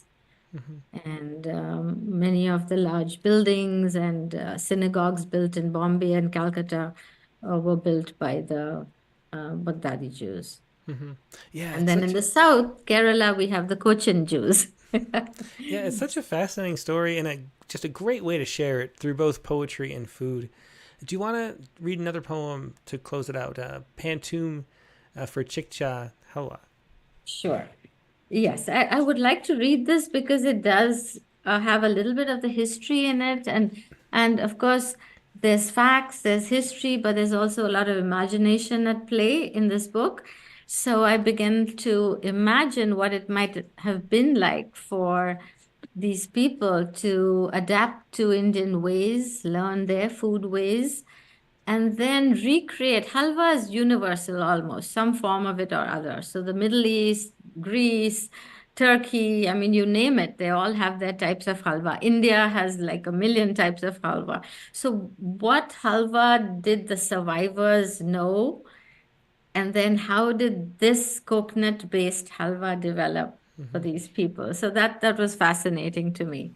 And it's a lot of hard work to make this squeeze the juice out of this soaked wheat. Pantum for Chikcha halwa. Halwa is made for festivals and special occasions. Whose hands worked hard to make this halwa? Whose hands soaked the mounds of wheat? How we waited 3 days and nights. How chick was extracted from grain. Whose hands soaked the mounds of wheat, knew each step of the recipe, how to squeeze the chick from grain, to slowly boil the thick beads of juice. Did they learn each step of the recipe from a new culture, from a new land, to slowly boil the thick beads of juice? Did they miss loved ones left behind? From a new culture, from a new land, did they taste their ancestors' food? Did they miss loved ones left behind? Those lost in the deluge, shipwrecked. Did their tongues taste their ancestors' food? Was this so different from sweets of home? Those lost in the deluge and wreck would never come back to life. So very different from sweets of home, sugar, coconut milk, colored pink, thickening. Those lost in the deluge, shipwrecked, would their spirits whisper old recipes? Sugar, rose-tinted, coconut milk, thickening. Tired arms, bated breath, silky cubes cooling. Do spirits whisper old recipes? In a new land, new life, new history. Tired arms, bated breath, silky cubes cooling. Sprinkled with poppy seed and slivered nuts. New land, new life, new history. Food and ways you made your own. Sprinkled with poppy seed, slivered nuts. How we waited, how we waited. The food and ways you made your own.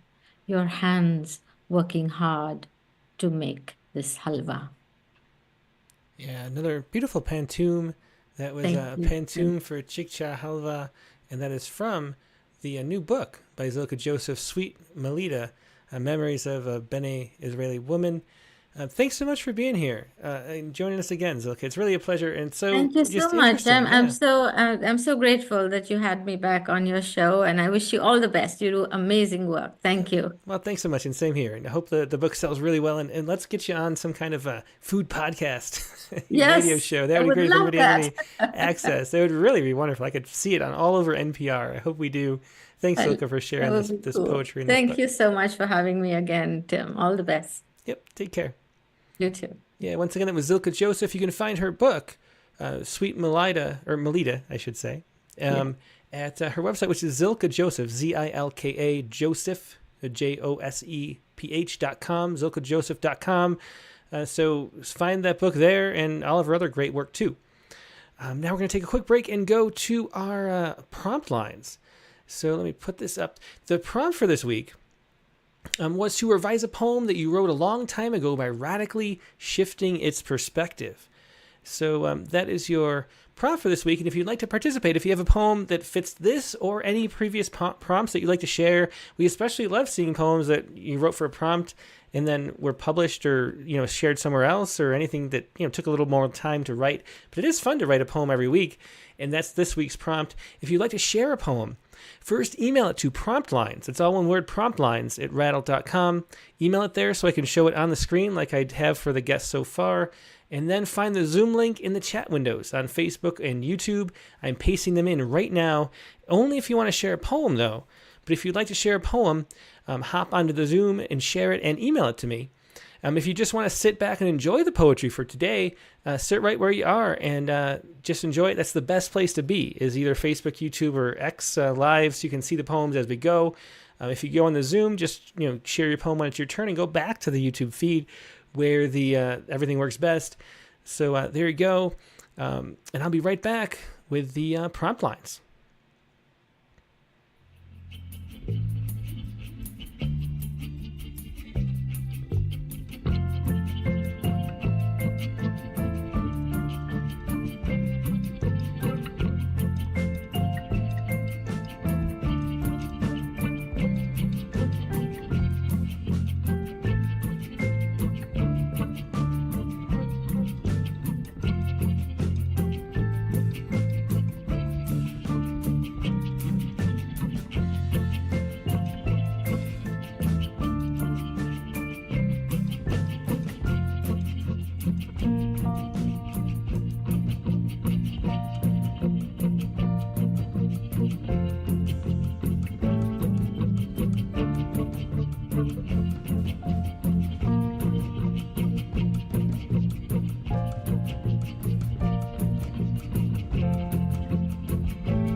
And we're back. Thanks so much for your patience. We have our prompt poems editor here, Katie Dozier. Hey, Katie, how you doing?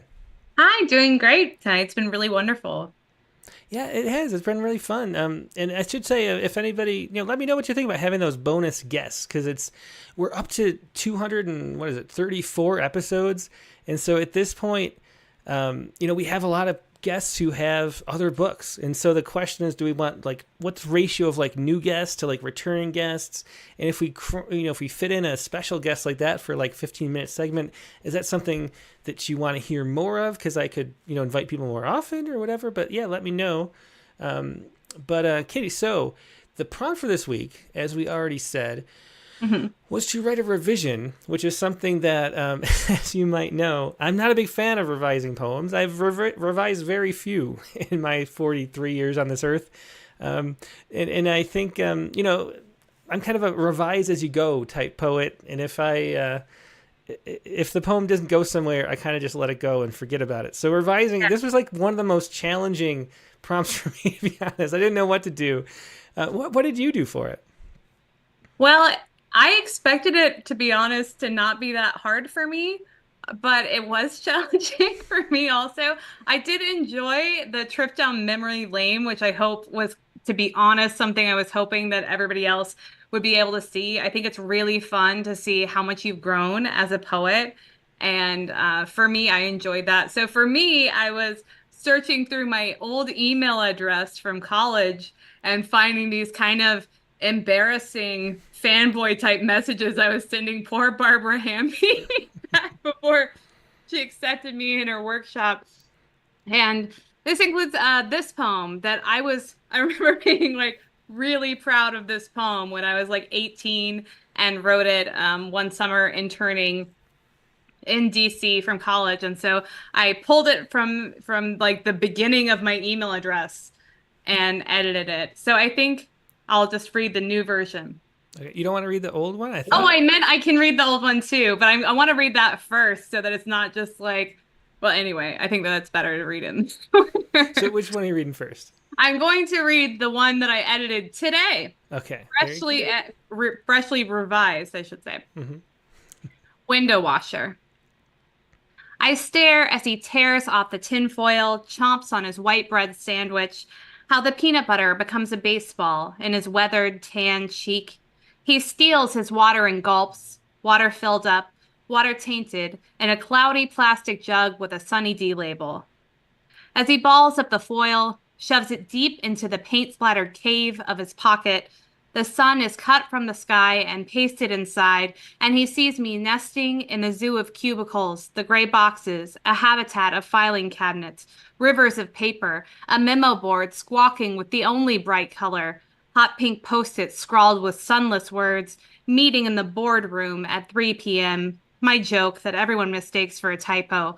I look up from the fake wood floor. His eyes meet mine. Squeegee in hand, he waves. Holding a clipboard, I try my best to do the same, all at once aware of how cold I feel, how I try to redirect my gaze to focus on turning a page just as he peels off his shirt. Yeah, so great poem there. Great revision. So what was it that you did to make this a new poem? What did you shift around? Well, first, so I understand that it's not a radical perspective shift. So I squeegeed by, I would say, in terms of following my own prompt. But I thought that my original version, it was just like, it just stayed on, me seeing him outside and how much better his life was. It didn't really go anywhere. And so shifting it so that he could see me too was the perspective that I added that the first one didn't have. Oh, interesting. Yeah. Well, thanks. And did you, so did you find, do you think you'll be revising more poems from the past? Is this something that you're going to keep doing, or is this a one-shot thing? I think that for the ones that I remember actually being proud of and having spent a long time on, like, I think that this was a worthwhile thing because it did make me appreciate how quickly I can identify a problem area in a poem. And then the parts that I liked the best then that I remember, like, are the parts that I ultimately kept in the new one and didn't need to improve on. Mm-hmm. So it is really fun to be able to feel better about how we're doing as poets. And this is from 2006. I'm 38. This was a while ago. Let's just say that. Yeah, that is. It was really fun for me too, looking back at older poems. I found some I actually liked, and I wondered why I didn't include them in my first book. I was like, "What? That was good. Why did I include it?" And there's some that I like way less than the ones that I found looking back through old. It was actually submission files that I found, which is interesting. 'Cause like a submission to certain magazines, and the whole thing is there still. Interesting to see, but it was really fun. It was a fun exercise to look back. And we should say that on the Poetry Space this week, that is the theme of the episode. Another one that's like the second week in a row where I don't really have a whole lot to say because I'm a terrible reviser. But yeah. Luckily, we have some people who will have a lot to say, I think, because I'm super excited that Christine Potter, who has many PR poems and is one of my favorite poets, is going to be joining us, as well as Nicole Caruso Garcia, who's on episode 169 of the Rattlecast and has really cool thoughts on revision, as well as Brian O'Sullivan, Joe Barca, and Dick Westheimer. So I'm excited. We don't have to talk. We just get these people who know a lot. That's true. Well, that's really good for this episode because I'm terrible at it, but it is so fun. So the Poetry Space is going to drop it. We switched it a little bit around. We're going to be releasing it as a sort of instead of a recorded live podcast, it's going to release Friday right before the Critique of the Week every week. And so we can, you can enjoy your poetry discussion in a roundtable freewheeling format every Friday after the Critique of the Week. But looking forward to that. And thanks for sharing this poem, Katie. I'd be remiss too if I didn't say, if you guys missed Critique of the Week on Friday where Tim shared his cover letter, you guys should go back and look at it. It's worth it just for that alone. Was it adorable? It was. I'm sure that was what I said when I first read it. Not on camera. It was adorable. Yeah, it was. If you follow all the rules that everybody tells you, that's exactly what I did. So, so you can see that. I'll post it on my Twitter too. I meant to do that and kind of forgot. So, I'll post it tomorrow or sometime this week on the old Twitter. And I will verify it as the true submission because I made Tim print it out because I wanted to hold it in my hand and have the full 2004 experience. Yep, with my mom's address still in the upper right-hand corner. All right. Well, are we going to get to hear your poem? Okay. Well, thanks, Katie. Yeah, it's a pleasure as always. Great poem and good prompt. And we'll see you in a little bit for see what Okay, what you great. have in store for us next week. Thank you. Okay. Yeah, it was Katie Dozier, our prompt poems editor with Window Washer. And now for me, I did, if you watch the critique of the week, Katie pulled out 2 poems from those submission files I was looking at. And she said, maybe I'd want to revise them. But I was having trouble. Like, I really don't revise poems. Like, I sort of revise as I go. And once I'm out of that space, I have a hard time getting back. And the 2 poems I read were more like what I write is lyric poems. And if you sort of the lyric goes somewhere, if you have a pressure and it enters some kind of special space and has a conclusion, it's good. And if not, I'll go somewhere else next time. And so I was looking around and found a narrative poem.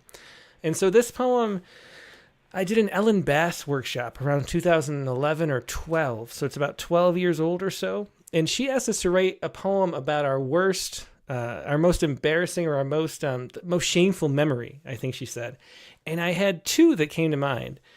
And I wrote one of them. And this is the other one, which later I was reading B.H. Fairchild and thinking I kind of try to write a long, great narrative poem like B.H. Fairchild does. So I wrote this poem that was 5 pages long. And it had no life. And I was looking at it and, I don't understand how to write narrative poetry. It's here. You can kind of see it. I don't know if I can do it right. But anyway, it's here. It's too long. But what I did is I turned that into more of a lyric. So that's my perspective, is turning a narrative into a lyric. That's the perspective shift that I decided to do. And the best way to do that for me in a longer poem is this train kind of concept where you're pushing the language forward. So I had all this grist of all the words and what happened in this memory, which was about, I guess I could introduce it and say it's about this neighbor family that moved in and we just terrorized them when I was 12 years old. And I don't even know why. It was so mean. We were really mean to the kids. It wasn't really me. It was the other kids. At first I really tried to befriend them.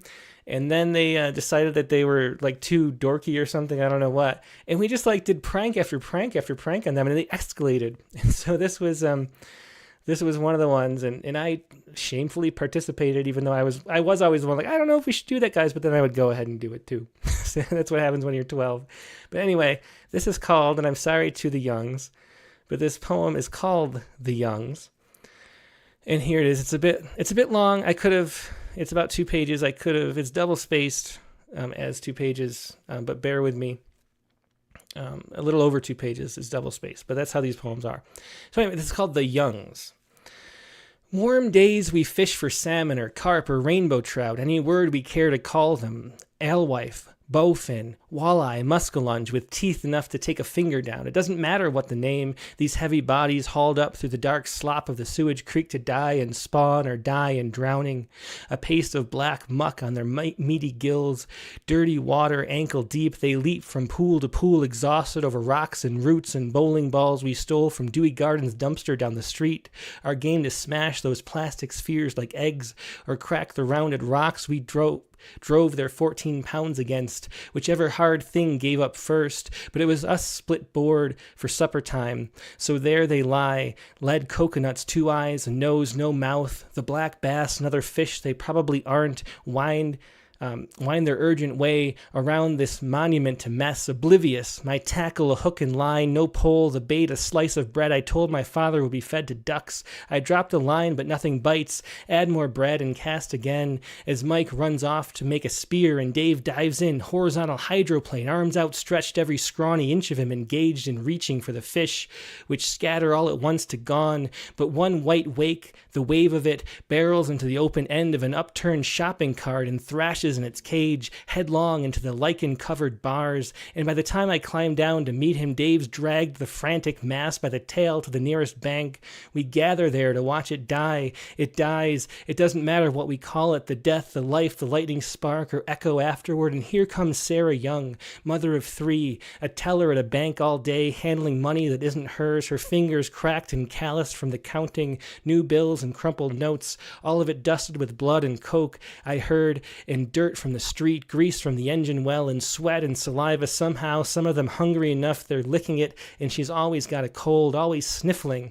She's climbing up the asphalt drive in a station wagon, heat of the day another weight above her, but at least her boys are coming home from summer camp, her 3 kids, overkind, the kind we want to crack, and think on that as 6 paces from the mailbox she hit the stench of what's been baking there since noon, that flesh dissected with a stick, both eyes gone, their blackened pits still glaring, feast of flies grazing on the wet that's leaking through a shredded grocery bag and soaking her electric bill.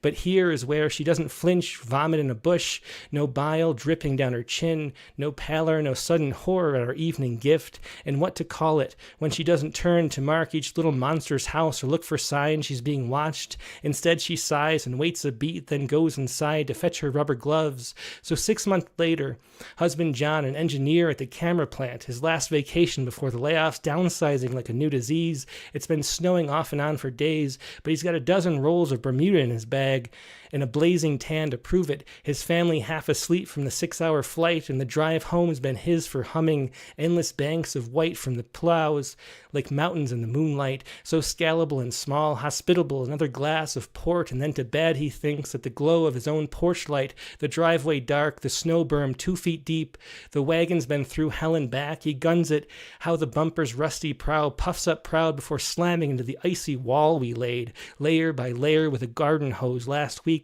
The sound is loud enough to wake the neighbors down the street, but John's a stubborn man and puts it in reverse. 4 more tries until the engine dies, each young so still they hear the faintest tickling of a fluid dripping from the car. They stare ahead, their faces merely flesh, until the father opens up his door, and one by one, the youngs ascend in silence, father, then mother, then son, then son, then son, and call it what we will, their Buick splayed across the icy bank like the carcass of a buck we killed. That is a longish train poem. Sorry for the length of that, but that's how it ended up. I tried to condense it down as much as I could, and it was like a 5-pager that came to a little over 2. But that is my poem for this week. Let's see what everybody else has. And let's go first to Brent Stauffer. Moo! Hey, Hey! Brent, yeah, it's great to see you early in the show. Usually you're one of the people who pop on a little later, so it's nice to see you. Yeah, right on. Yeah, I was I'm totally unprepared. Especially after that blockbuster of a poem, Tim. That was really something. Well, thanks. I need to take a sip. I'm like Yeah. thirsty now. That is one of those long ones Yeah. where you can't really stop. I know you were busy reading, but I was watching everybody and I saw Dick's reaction and I quite agree with it's a stunning piece of work, Tim. Oh, well, thanks. Thanks Really a lot. fine. Yeah. I had fun with this prompt. Once I found a poem that was worth salvaging. Yeah, that was the trouble too. I was looking through stuff and like nothing seemed worth the effort to, if there was nothing there, it was just empty. So it was hard. Yeah. I've revised a lot. So I've actually combed through most of my graveyard, so to speak, already and rejuvenated what I could. But this poem was definitely a failed poem. It was a prompt poem from I'm not sure when, but it was an attempt at a canzone. And my perspectival shift was to say, screw the form, and and just see what comes when you release it from those constraints. And I kept a lot of the repetition, and I'm not sure that it's any less of a failed poem now, but it's better than it was. That's for sure. Well, let's hear it. I'm looking forward to it after that Okay. introduction. Yeah, thanks. It's called Drinking Vodka in an Abandoned Backyard. Lingering twilight lazily laces bamboo stalks. In this cleared circle, You and I make light conversation. Heaviness lifts. We feel light. Our words fade slowly in the air. We're hovering in the air. You know how I am, you say. I take what I want, you say. Sweet honeysuckle stalks the dim perimeter. Should I break the circle enchantment? Your boyfriend is not a very good friend. Do you feel the future pressing in on us? I fear the morning light striking the empty bottle. What a great ending. I love the space around that whole poem, and that ending is just perfect. Thanks so much for sharing that, Brent. Nice. Thanks, Tim. Thanks, Katie. Thanks, everybody. Yeah, definitely. Always a pleasure. Great to see you. See you soon. Yeah, it was Brent Stauffer with drinking vodka in an abandoned backyard. I fear the morning light striking the empty bottle. Yeah, great ending. Let's go next to, I think this is a first-time caller. It says Dusty and Chelsea. Hello. Hey, yeah, thanks so much for joining us. I'm glad to be here. So who is this? This is Chelsea McClellan. Yes. Yeah, great. Thanks so much for being here. So this is definitely a radical revision we have. So what did you do differently with this poem? Time to Get Dressed is what I have here. Yes. So this comes from, the prompt made me think of a poem from a little over a decade ago that was my first attempt at a spoken word poem called Why I Can't Get Dressed. Mm-hmm. And so my perspective changes both in form and a decade jump in time, and the life changes that happen in 10 years. Mm-hmm. So. Well, very interesting. Yeah, this is definitely different. You'll see it in a moment on screen. Very different from a spoken word type poem or sonnet like. So let's hear it. Time to get dressed. Mid-dream, cold and unsympathetic thumbs, the size of half my pinky, peel the skin off my eyes. She shouts, "It's morning time, Mom." "I can't do it, Mommy. I need help." Chin now peeking out where eyes just were, like a hat too big, her too small shirt stuck on the tip of her nose. I wiggle and pull so that cotton expands, and hazel eyes search, hid under a blonde waterfall. "I suppose," I say, "it's nature walk day, and almost time." There was a time I was too sad for clothes. Once, when my womb was still her world, I cried, "I can't do it, Lord. Lord, I need your help." And help he sent, my little thumbs compelled. Oh, really great poem. Wonderful. And that the condension that you did there, I assume, is just really makes the poem feel powerful. So thanks so much for sharing that. Really, I think you must be happy with that revision, right?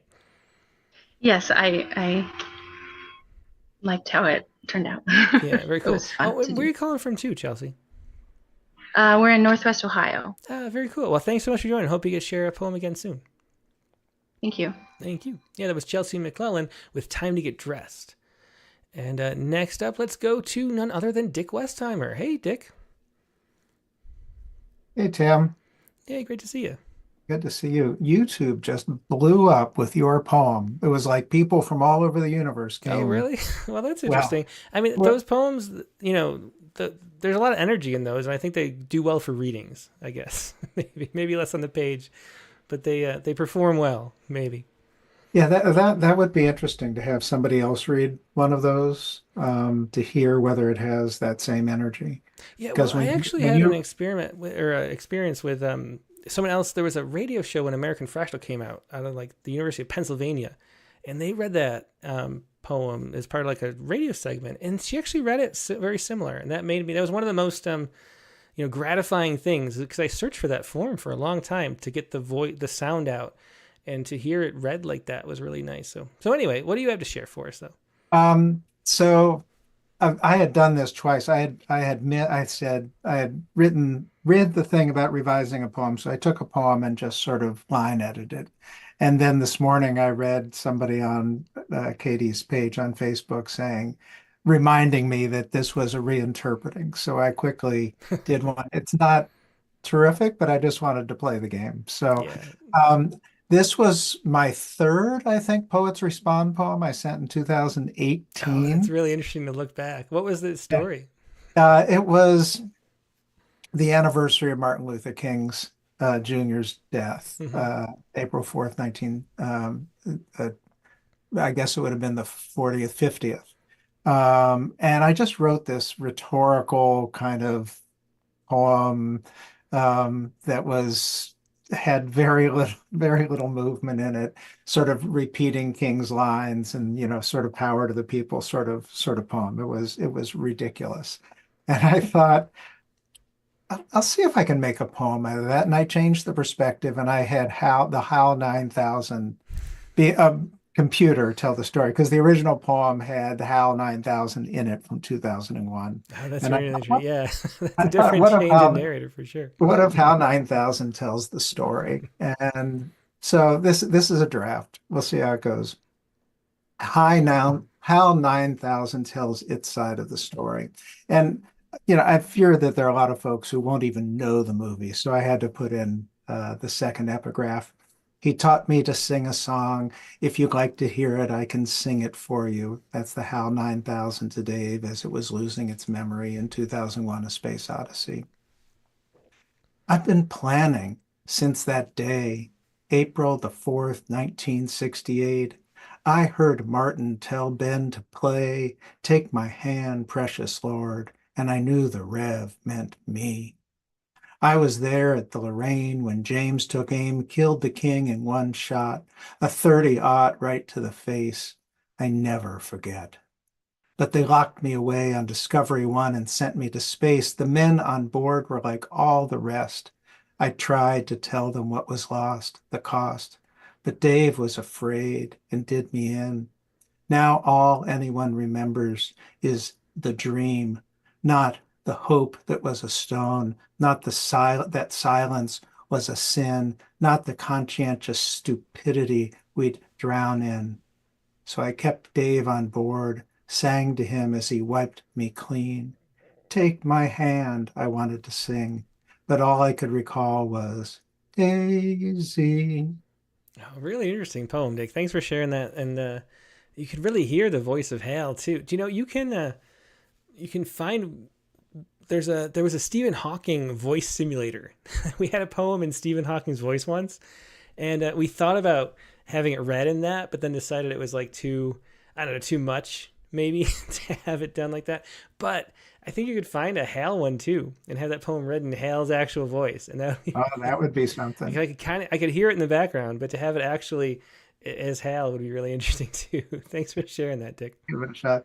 Thanks, Tim. Thanks, everyone. Bye. Yeah, that was Dick Westheimer with HAL 9000 tells its side of the story. And next up, let's go to Carla Schwartz. Hi, can you hear me? Yeah, I can. Hey, Carla, great to see you. Great to be here. Wonderful night of fantastic poems, and I loved the HAL 9000. And so what I did was, and the perspective thing, I don't know if I really did anything with the perspective, but this poem is, we had a prompt some time ago to write a glossa, if you remember that. That's one that I never finished. I remember that. And so mine was also kind of failed, and so I picked that up. Yeah, I remember I assigned the glossa as the prompt, and then I had no idea how long those poems were. Right. I was thinking it was like maybe 18. They're long. It's four stanzas of 10 lines each. Yeah, that's 40 lines. It starts with a quatrain, if you'd like, and the quatrain is supposed to be lines from another poem or a song, as the case may be.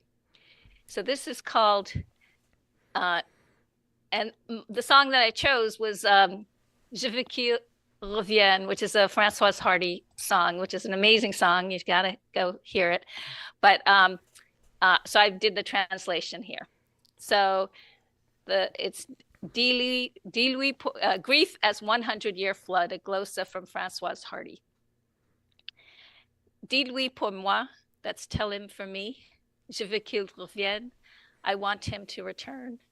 Car c'est lui que j'aime, because he's the one I love. Sans lui, j'ai trop de peine. Without him, I have too much pain. When he didn't tell me, he was gone from me, drawn from me like the debris rushing downriver in calamity. It was another she who said he loves me. When she answered his call from me, too far away to fight her, absentee, fight for him or to fight with him, I couldn't say I loved him or demand she tell him for me. I felt his presence like the river in its 100-year flood. Every dance we'd bud. Every museum hall we'd slither. Every band we'd see. Book we'd give. But the tears I dropped would burn as unanswered questions churned. The self-pity after tears had finished. A love I thought would never diminish. I want him to return. Our first date was delayed, the Winooski River dammed, the flow impeded by ice jams, roads in flood, so he stayed to sandbag, to help clear the way, to put an end to the river's overflow. We met as if we'd never not known each other. We rolled like river-smooth rock. I knew this, we did, over table talk, that he was the one I love. Long after rivulets of tears rendered chasms in my skin, he still shows up in my dreams, and I wake wondering if he still cares. I imagine him watching Moonrise Kingdom, how he might have held my hand while we tented on a deserted island, sang Hardy's Le Temps de l'Amour, dove in to listen, but alone once more. Without him, I feel too much pain. Yeah, thanks so much for sharing that, Carla. That's a great example of the glossa form, which is sort of like a golden shovel, but like expanded out. They have that in common, that finishing line, except it's a whole line there in the glossa. Yeah, very cool. And you see the complicated rhyme scheme too. It's a hard poem. I still feel bad. It is. 3 years later that I asked people to do it. I didn't do the full rhyme scheme, but it is pretty complicated. And there's also potential. You have potential to have 10 syllables per line, which I did not do. Well, great job with that, Carla. It's a tough form and really well done. Thank you. Thank you. Have a good night. Yep, you too. There's Carla Schwartz with A Grief is a 100-Year Flood, glossa of Francois Hardy. Let's go to Joe Cottonwood next. All right. Hey, Joe. Hi. What I've got is a quiet poem. Change of pace here, but it actually fits into two different prompts. Mm-hmm. I'm a postcard poet. Every August I send postcards to people. Paul E. Nelson sets that up with Lana Ayers, who are two poets we've had in the Rattlecast. If anyone wants to look back at those episodes, really wonderful project though. You send a postcard every day, I think, or every day. Yeah. 30 days, 30 postcards with a little poem on it. It's supposed to be encouraging spontaneous writing, so you're not supposed to really edit, just push it out. And really fun project that they do. I'm a little less spontaneous, but I edit, but. There's often a theme develops over the course of the postcards I'm sending. And there's one summer, the theme was pregnancy, and I had a bunch of pictures of various stages of pregnancy, and I wrote poems about them. Mm-hmm. And I took some of those poems and revised them into one poem, just some of the themes of them. And in the prompt last week was for haiku love poem. Mm-hmm. So these are the two combined. It's very short. Yeah, very interesting use of the double the double prompt. Well, it just kind of happened by accident. And I changed one word from the one I sent you. You'll see. Anyway, the theme I extracted from those was about the father being the outsider. Mm-hmm. in the process. So I gave it a title, Outsider. And here it goes. My ear to her womb hears squishes, busy gurgles. So quiet out here. She feels your hiccups, your feet walking toward my cheek. In a contest, belly bare, she wins on stretch. I win on hair.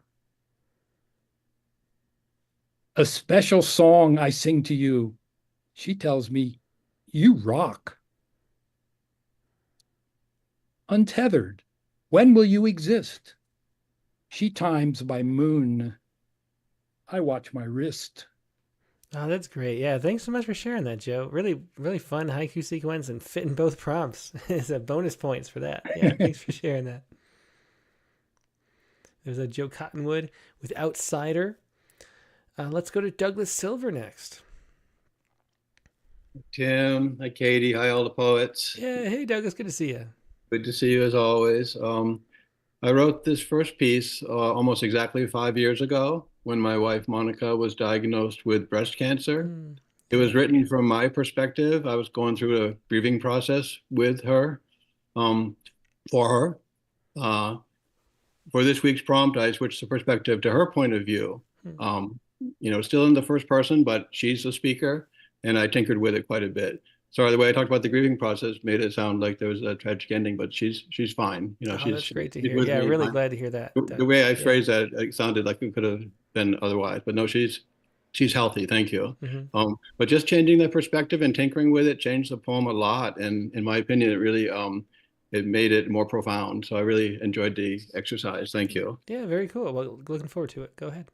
So the one that I revised for tonight is called Bed Making. And this is from her perspective. She's the speaker. We've always done the chores, you and I, without speaking of them. The dishes in and out of the dishwasher, or you'll chop the vegetables and I'll cook them, or I'll get the silverware and you'll grab some plates, the napkins. As I'm wiping down the stove, the countertops, you'll take out the trash, the recyclables, the compost. And if I do the laundry, maybe you're scrubbing the tub. But recently, maybe because I'm sick, maybe because I'm busy, maybe because you're not busy, maybe because you're not sick, you started doing all of them by yourself. And the bed's too big to make without me. So you need to go back and forth from your side to mine and back again and again to get it right, or at least close to right. While you were still hers, maybe 16, your mother told you you weren't good with free time.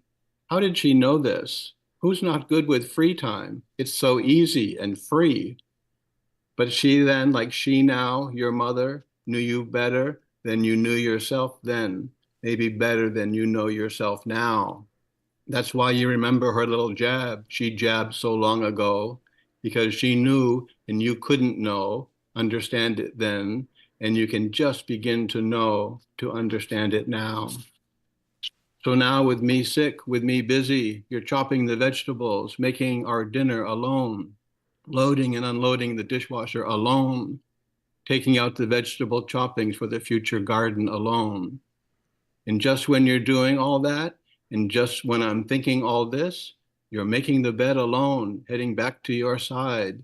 I come in, pull the sheet up tight on my side, rearrange our pillows perfectly, and without a word, so early and still so dark, I'm saying silently, letting you know, at least for now, maybe more than now, that anything can be made better, that everything can be made right. Thank you very much. Yeah, wonderful poem, Doug. I mean, that you hear, I think, the great revision, and there's so much emotion that comes through by shifting that perspective and imagining, what it was like to be her. Yeah, really wonderful stuff. Thank you, Tim, very much. I appreciate it. Yeah, thanks, Douglas. Yeah, it was Douglas Silver with Bed Making. And really great revision. I think that was a good choice. Thank you. Let's go next to Nate Jacob. Hey. Hey, Nate. Yeah, great to see you. Good to see you. It's been a while. It has. Yeah. How you doing? I'm good. Hey, I wanted to revise something I didn't remember ever having written. Well, those are the best kind, I guess.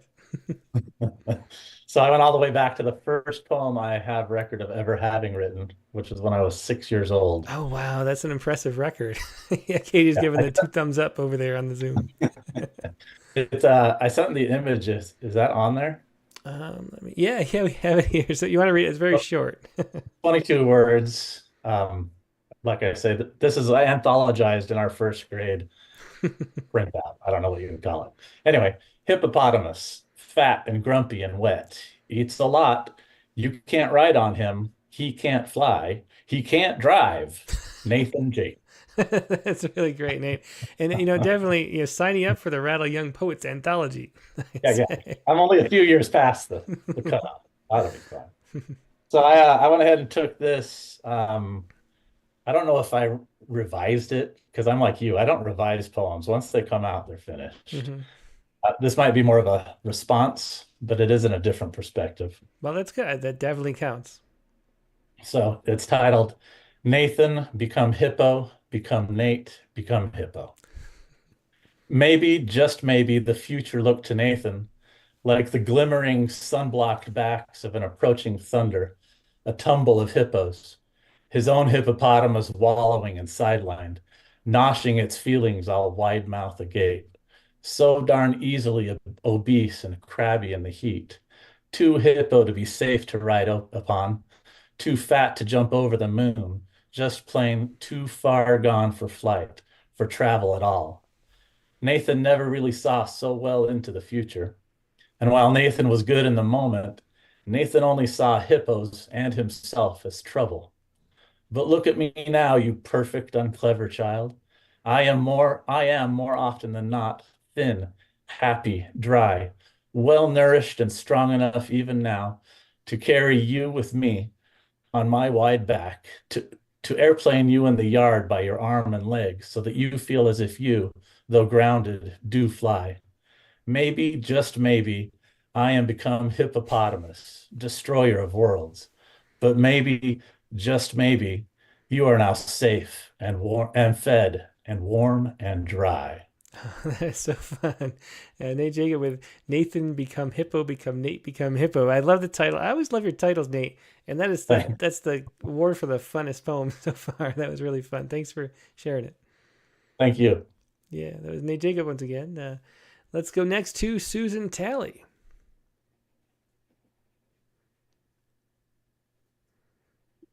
Thank you. Hey, Susan, good to see you. I too revise a lot, and I couldn't do it anymore. But then I found a poem that seemed to like dissolve in the air because it wasn't even there, I didn't save it, but I had like the drift of it. Oh, yeah, that's a good use of it. This prompt, yeah. So I don't want to talk too much. And this is the drift of the first one. At the library, I sat in stale despair. The only idea was to pull things from the air. And then I felt the draft behind my chair. With pedantic passing, a man with pointy shoes carrying a briefcase and his own entourage of wind. Okay, cut to the next one.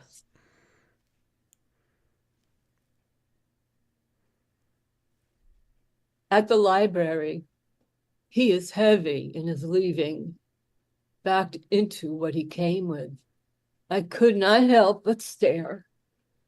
Inside one long anticipation, tethered to his next tether, he was heavy in his leaving. My reason for not writing, he would finish what he came to do.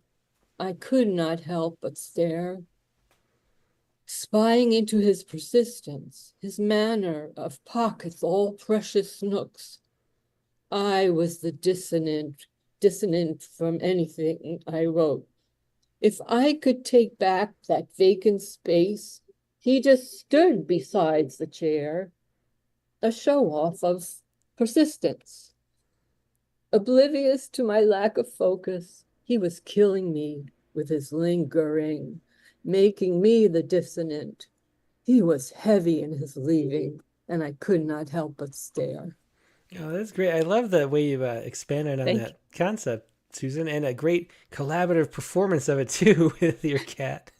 Thank you. Very nice. Thanks so much for sharing that, Susan. It was Susan Talley with At the Library. It's the final version. Let's go to Mark Grinier next. Hi, Tim. Hey, Mark. Yeah, great to see you. I'm just good. I actually took poems that range back from the 1970s to some that were written just a couple of years ago. Oh, that's And before I was born. they're old, some of them. Anyway, but there are a bunch of short poems that when I started fiddling with them, I thought, well, these things could go together. So I put them together into a single poem called Perspective Changes. Oh, interesting. Okay, it starts hope. Number one, hope. As night spills out, it rains on whatever plane we dream.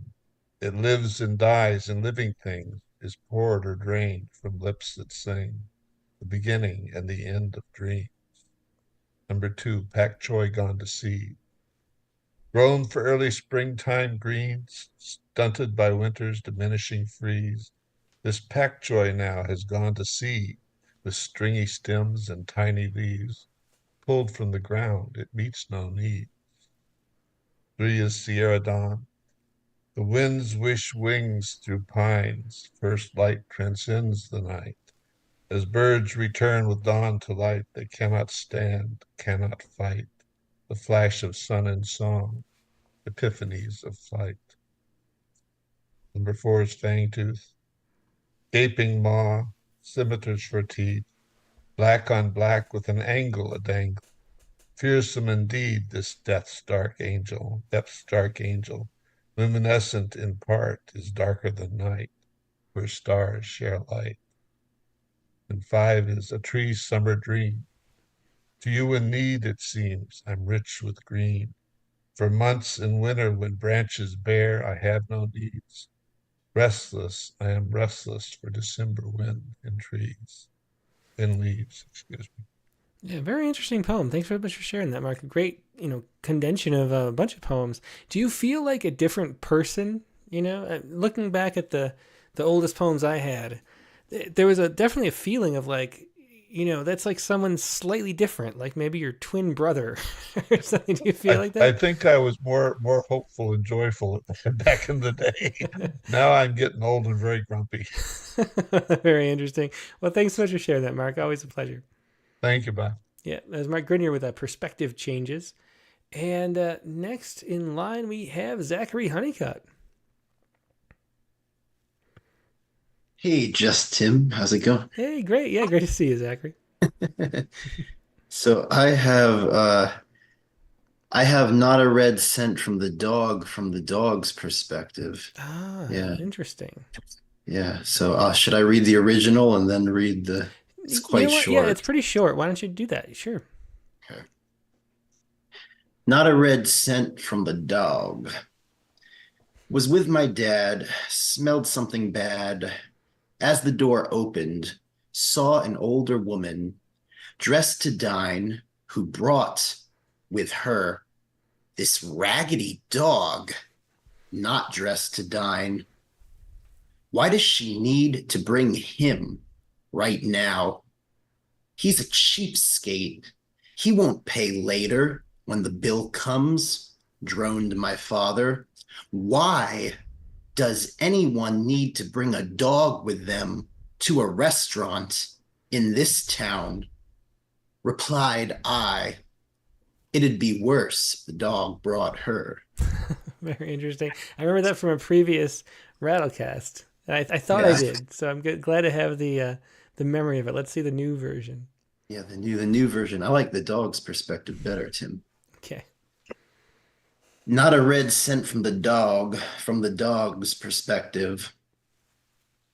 Was with my mom when I saw these two very judgmental humans gawking at me.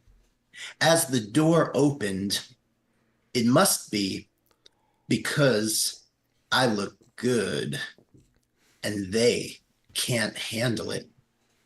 Last night I stuck my nose up the butts of two rich poodles who were playing in 3 puddles. Thought it was great, But when they wanted to start something with me, I replied, I'm more into Boston Terriers. You're just not my type. Anyway, the humans gawking at me were mumbling amongst themselves about my greatness, my shaggy self. All right, I'm coming back down to earth. I'm quite aware I don't actually exist, and I'm just some figment of the imagination of this crazy 29-year-old writer who goes on a poetry podcast hosted by a middle-aged man who has a penchant for poetry and an obsession over the length of the follicles of his beard, and his blonde-haired cohort who sometimes struggles to put up shelves and points out the existence of whiteboards. Oh, wait, what's that, Zachary? You want me to be a shaggy dog that keeps quiet and isn't actually aware of its own non-existence. All right, I'll shut up. Well, you and Nate Jacob are vying for the most fun poem. I saw Lisa Seidenberg and Katie over there laughing as you read it out of the corner of my eye. Very fun, really fun. I'm glad you read both poems too. That was a good comparison and contrast. Thanks, Zach. Yeah, lesson in a break in the fourth wall tonight, I guess. Yeah, very good. It was surprising. Thanks for sharing that. Yeah, see you guys next week. Bye-bye. Zachary Honeycutt with not a rent sent from the dog's perspective. Okay. And next up is Brian O'Sullivan. Hello. Hey, Brian. Yeah, great to see you. Uh-oh. Hang on. It's a great night. I accidentally called Zachary's last poem spam. I gotta report it not spam so I get his emails next time. Okay. Now on to you, Brian. How you doing tonight? I'm doing really good. This is really fun. But I have poem that started with a poem in 1989 when I was a senior in college, and I was also taking a Tai Chi class. Mm-hmm. And I wrote a poem from my own perspective about how bad I was at Tai Chi, basically. But it was really, actually, at the time, more about how amazing I thought Tai Chi was, at least as a concept. Uh-huh. And then when I tried rewriting it last week, I rewrote it as a Sestina again, as you know, because you read it for me on Critique of the Week. But it was a Sestina from the point of view of the Tai Chi instructor. I got great feedback, really useful feedback. You suggested possibility of a mirror poem with two perspectives, and a lot of people suggested the possibility of a shorter poem, which I thought was very right. One person said that maybe I could pick a form that would more honor the kind of economy of movement in Tai Chi. Oh, good point. So I tried so I tried rewriting it as 3 3-0-lays, which is still a little bit long, but much shorter. And they're from 3 different perspectives. And so that's what I got. Oh, very cool. Yeah, looking forward to this. Go ahead. Okay, it's Tai Chi Reflections, a triptych of trilogies. 1, the student. In class, when I try to grasp the sparrow's tail, ward off, roll back, press, push, I look like I've been impaled upon a rusty nail. In class, when I try to grasp the sparrow's tail, I can see in the mirrors that I invariably fail. I might right there fall upon my tush. In class, when I try to grasp the sparrow's tail, ward off, roll back, press, push. 2, the Tai Chi instructor. You are always looking in the mirrors, trying to keep the other steps in view. And that, you see, is a fundamental error. You are always looking in the mirrors as if to fall behind held some great terror. Instead of grasping the sparrow within you, we are always looking in the mirrors, trying to keep the other steps in view. 3, the sparrow. I was always waiting in the sphere of the invisible, just outside your ever-stretching grasp. I admired your efforts, though often they were visible. I was always waiting in the sphere of the invisible, while it seemed that you were only looking to be miserable, like Cleopatra marching towards the asp. I was always waiting in the sphere of the invisible, just outside your ever-stretching grasp. Oh, yeah, that's a great revision, Brian. I really like that poem. And if you want to see the original, anybody can go back and look at the Critique of the Week. But that's a huge change, and I think definitely for the better. There's a great case being made here for revising poems. So everything's turned out really good. Well, thanks. Yeah, thanks, Brian. Yeah, the Tai Chi Reflections, a Triptych of Triolets by Brian O'Sullivan. Let's see. Next up, we have Lisa Seidenberg. Hey, Tim. Thank you. Yeah, Lisa, great to have you. Oh, thanks. Yes, I was cracking up. You were. Great show. I mean, first of all, your poem was a showstopper. I mean, it was like, whoa, that was great. Oh, thanks. And then Honeycutt, I'm like, that was so funny. I was glad I didn't have to follow that. I have a prompt poem from earlier in February, which I had to get in, just under the wire because it's almost March. That's true. Oh, that's a good reminder for anybody listening that the prompt poem of the month is due February 29th. There are not 31 days in February. There are only 29, which is an extra bonus day too. So right. Got 3 more days. So I got one in. I wrote, it was the prompt was a brief history of a word that's translated and is 1 page. And I really I struggled with this poem all month. I had like 3 different versions. So this is the one that I have now. And the word is saudade. It's a Portuguese word and you can't translate it. So here's my poem, if you have it. Yeah, go ahead. A brief history of saudade. Definition: longing, melancholy, nostalgia as a supposed characteristic of the Portuguese or Brazilian temperament. I went looking for saudade and couldn't find it.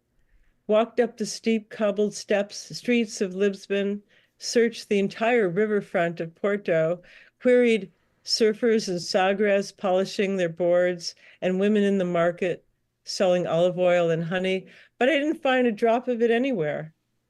Did they make up this word that no foreigner can comprehend?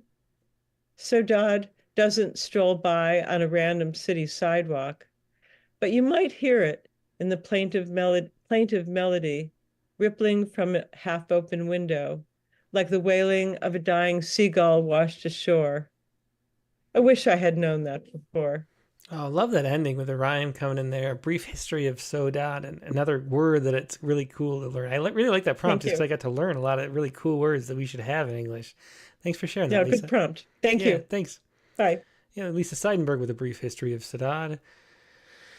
Next in line is Mary Lisa Didominicius. Hi. Hey, Mary Lisa, great to see you. Great to see everybody. Yeah.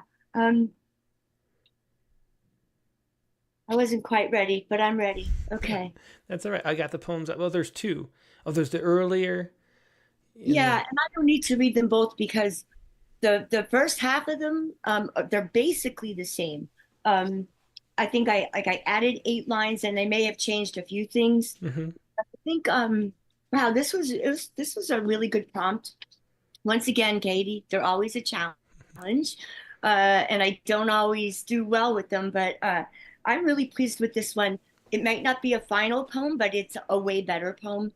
Cool. So the original point of view was, I think it was a woman who was considering pregnancy and childbirth, but it ended up kind of something that I didn't want it to be, which was a statement. I didn't want to offer a statement or a judgment on that issue.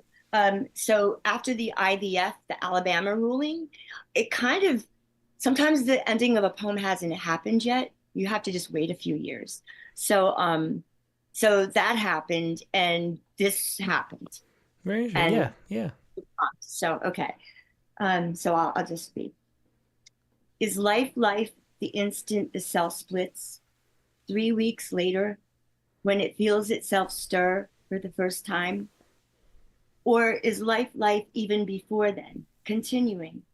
One force we are the blood of, collecting every conception, a wave, a surge, feeding some massive heart we flow to move and meet away from. Do we recirculate? And suppose there exists this God. Is this God within us or without us? Are we one or many? Are we our bodies or inside our bodies? And when does soul enter? Or does it begin inside the body and enter out? Does everyone get one, or must soul be taught? Does everybody get one? Or if no, then why not? Sound snuggles down inside the ear before we know it's entered, and we cannot prevent it. Even those who can't hear them are filled with songs vibrating waves make. Even those who can't sing have music inside them. But then, is it music? In the ear of a corpse, What good is the song of the ocean? What good is a breathtaking moon? If in between taking a moment of silence, there are only moments of silence. If everything is perception, but we only perceive our share, a portion to form us, if all we are uninformed of is out there or inside us in a state called unaware, a forest far from the ocean can't hear it hum or feel its rumble. I know the sound of the sea because I am its shore. Beautiful poem. I love that. A couple of lines in there were great. I was showing the wrong one. I realized. Sorry about that for everybody watching at home. But yeah. So when he extended, I had to find it. But yeah, beautiful poem. I love those lines about the what is it? Even those who can't hear them are filled with the songs of vibrating waves in the ear of the corpse. That's the line I loved. What good is the song of the ocean? Yeah, beautiful poem. Thanks so much for sharing that, Lisa. I might cut it back again. Who knows? Very cool. Well, I love it. Great ending too. Thanks for sharing it. Thank you. Good night. Yep. Thanks so much. That was Mary Lisa Dominicius with a womb song. A few more people. We'll try to go kind of quickly because it's getting late. Let's go to Jayanthi Rangan next. Hey, Jayanthi. Hi, Tim. Hey, great to see you. Good to see you too. Today you were talking about the energy in the poems, and I was reminded of an old poem of yours where you are in a very big hotel and going up the elevator in a very fast pace. And when I was listening to it, it was like the scenes were moving, changing so fast. I thought that had the energy. Oh, well, great. Well, thanks so much for saying that. It was fabulous. Yeah, it's always so much fun to see newer poems which have as much energy. So this poem that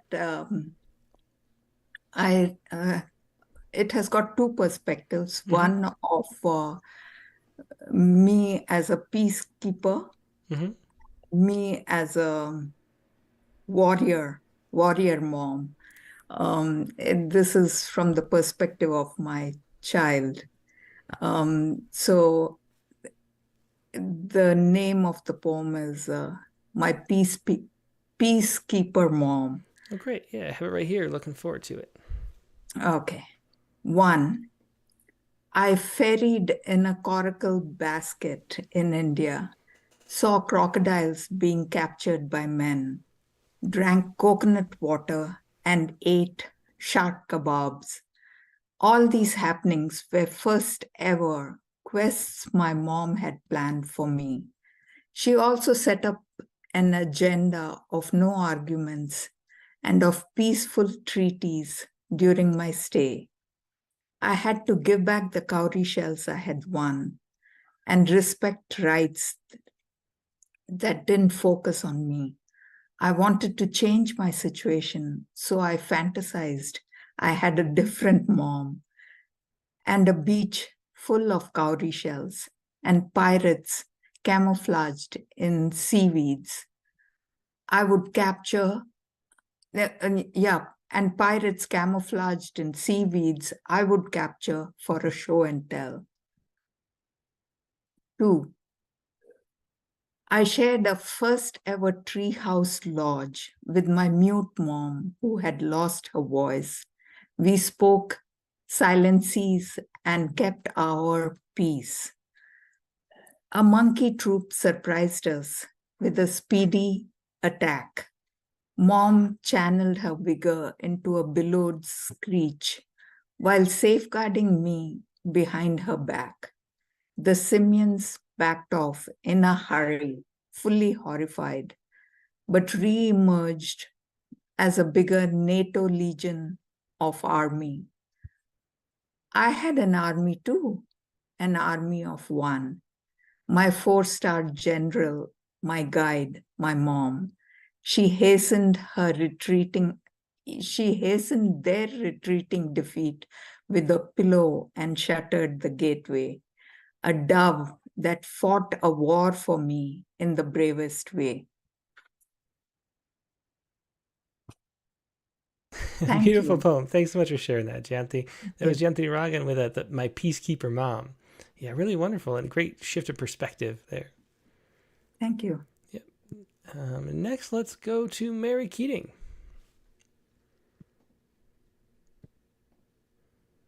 Hello. Hi, Mary. Yeah, good to see How's you. everybody? Yeah, I'm great.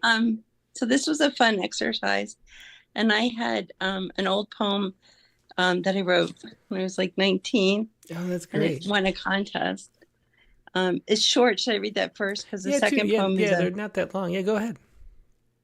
So it's called The Wind. As I lie in bed, I hear the wind. It's whipping outside tonight, sounding like the sea.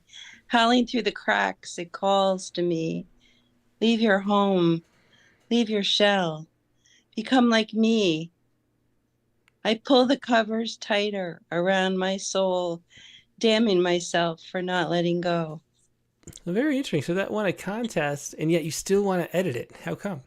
I didn't want to edit it. I wanted to do it from the perspective of the wind. Ah, gotcha. Mm-hmm. And this is from the wind years later. Oh, very fun. Okay. The wind recalls.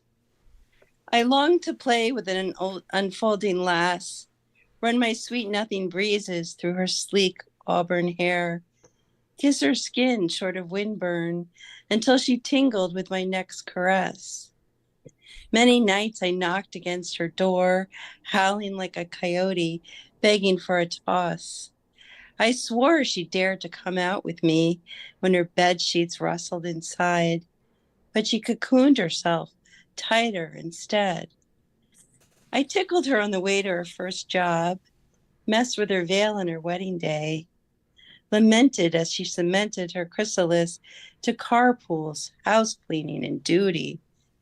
Now I tease nimbus clouds to cheer for me, as I'm the one trapped by the memory of that sweet beauty on the verge that almost unraveled herself to be free until seduced by a familiar world that saran wrapped her perfect wings.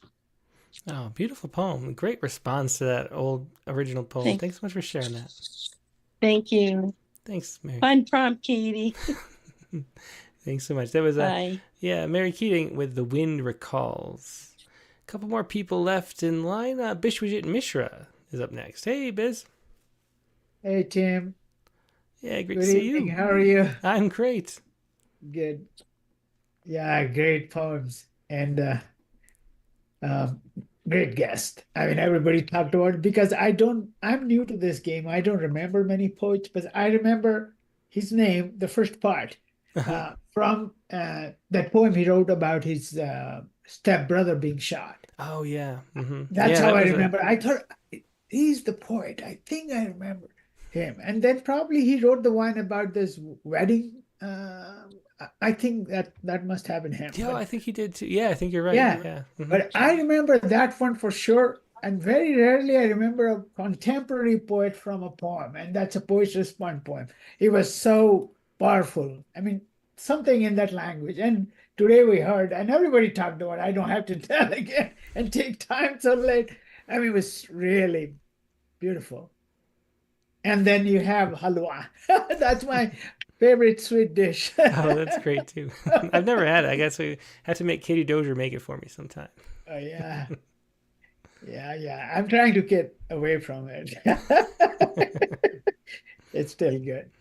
So mine, I started writing poem very recently. Earlier, I might have written one or two, but there was nothing more worth to go. So I picked a poem that I wrote for the Ekphrastic Challenge. So it's gotcha. there on the second page. If people may not remember that lighthouse, that's the picture. Oh, yeah. Mm-hmm. Yeah, that lighthouse photo. The photograph Yeah. sort of overexposed in an interesting way. Yeah. Yes. So was it a photo or was it a painting? It might have almost been looked like someone painted on top of a photo. I can't remember It's exactly. just It was I interesting. couldn't be sure. Yeah, Yeah. it didn't look like a photo. It didn't look like a painting. You're right. So the poem was called Daily Song. So for some reason, I took them as two persons, a brother and sister pair. So I'll just read the first two stanzas from that poem to give the perspective how I have changed it. Mm-hmm. So the first one, which is straight fonts and then the italicized. So the hey partner, good morning. The sky seems hazy. Good morning, dear. The fence looks all right to me. So basically, and then the sea is lovely through a bit grayish. The grass seems to be coming back. So the one at the bottom is the one italicized, of course, because and then I changed the perspective and call it From Daily Song. Mm-hmm. And that was a very positive poem, motivating each other like their brother and sister. So now this one is called Daily Grind.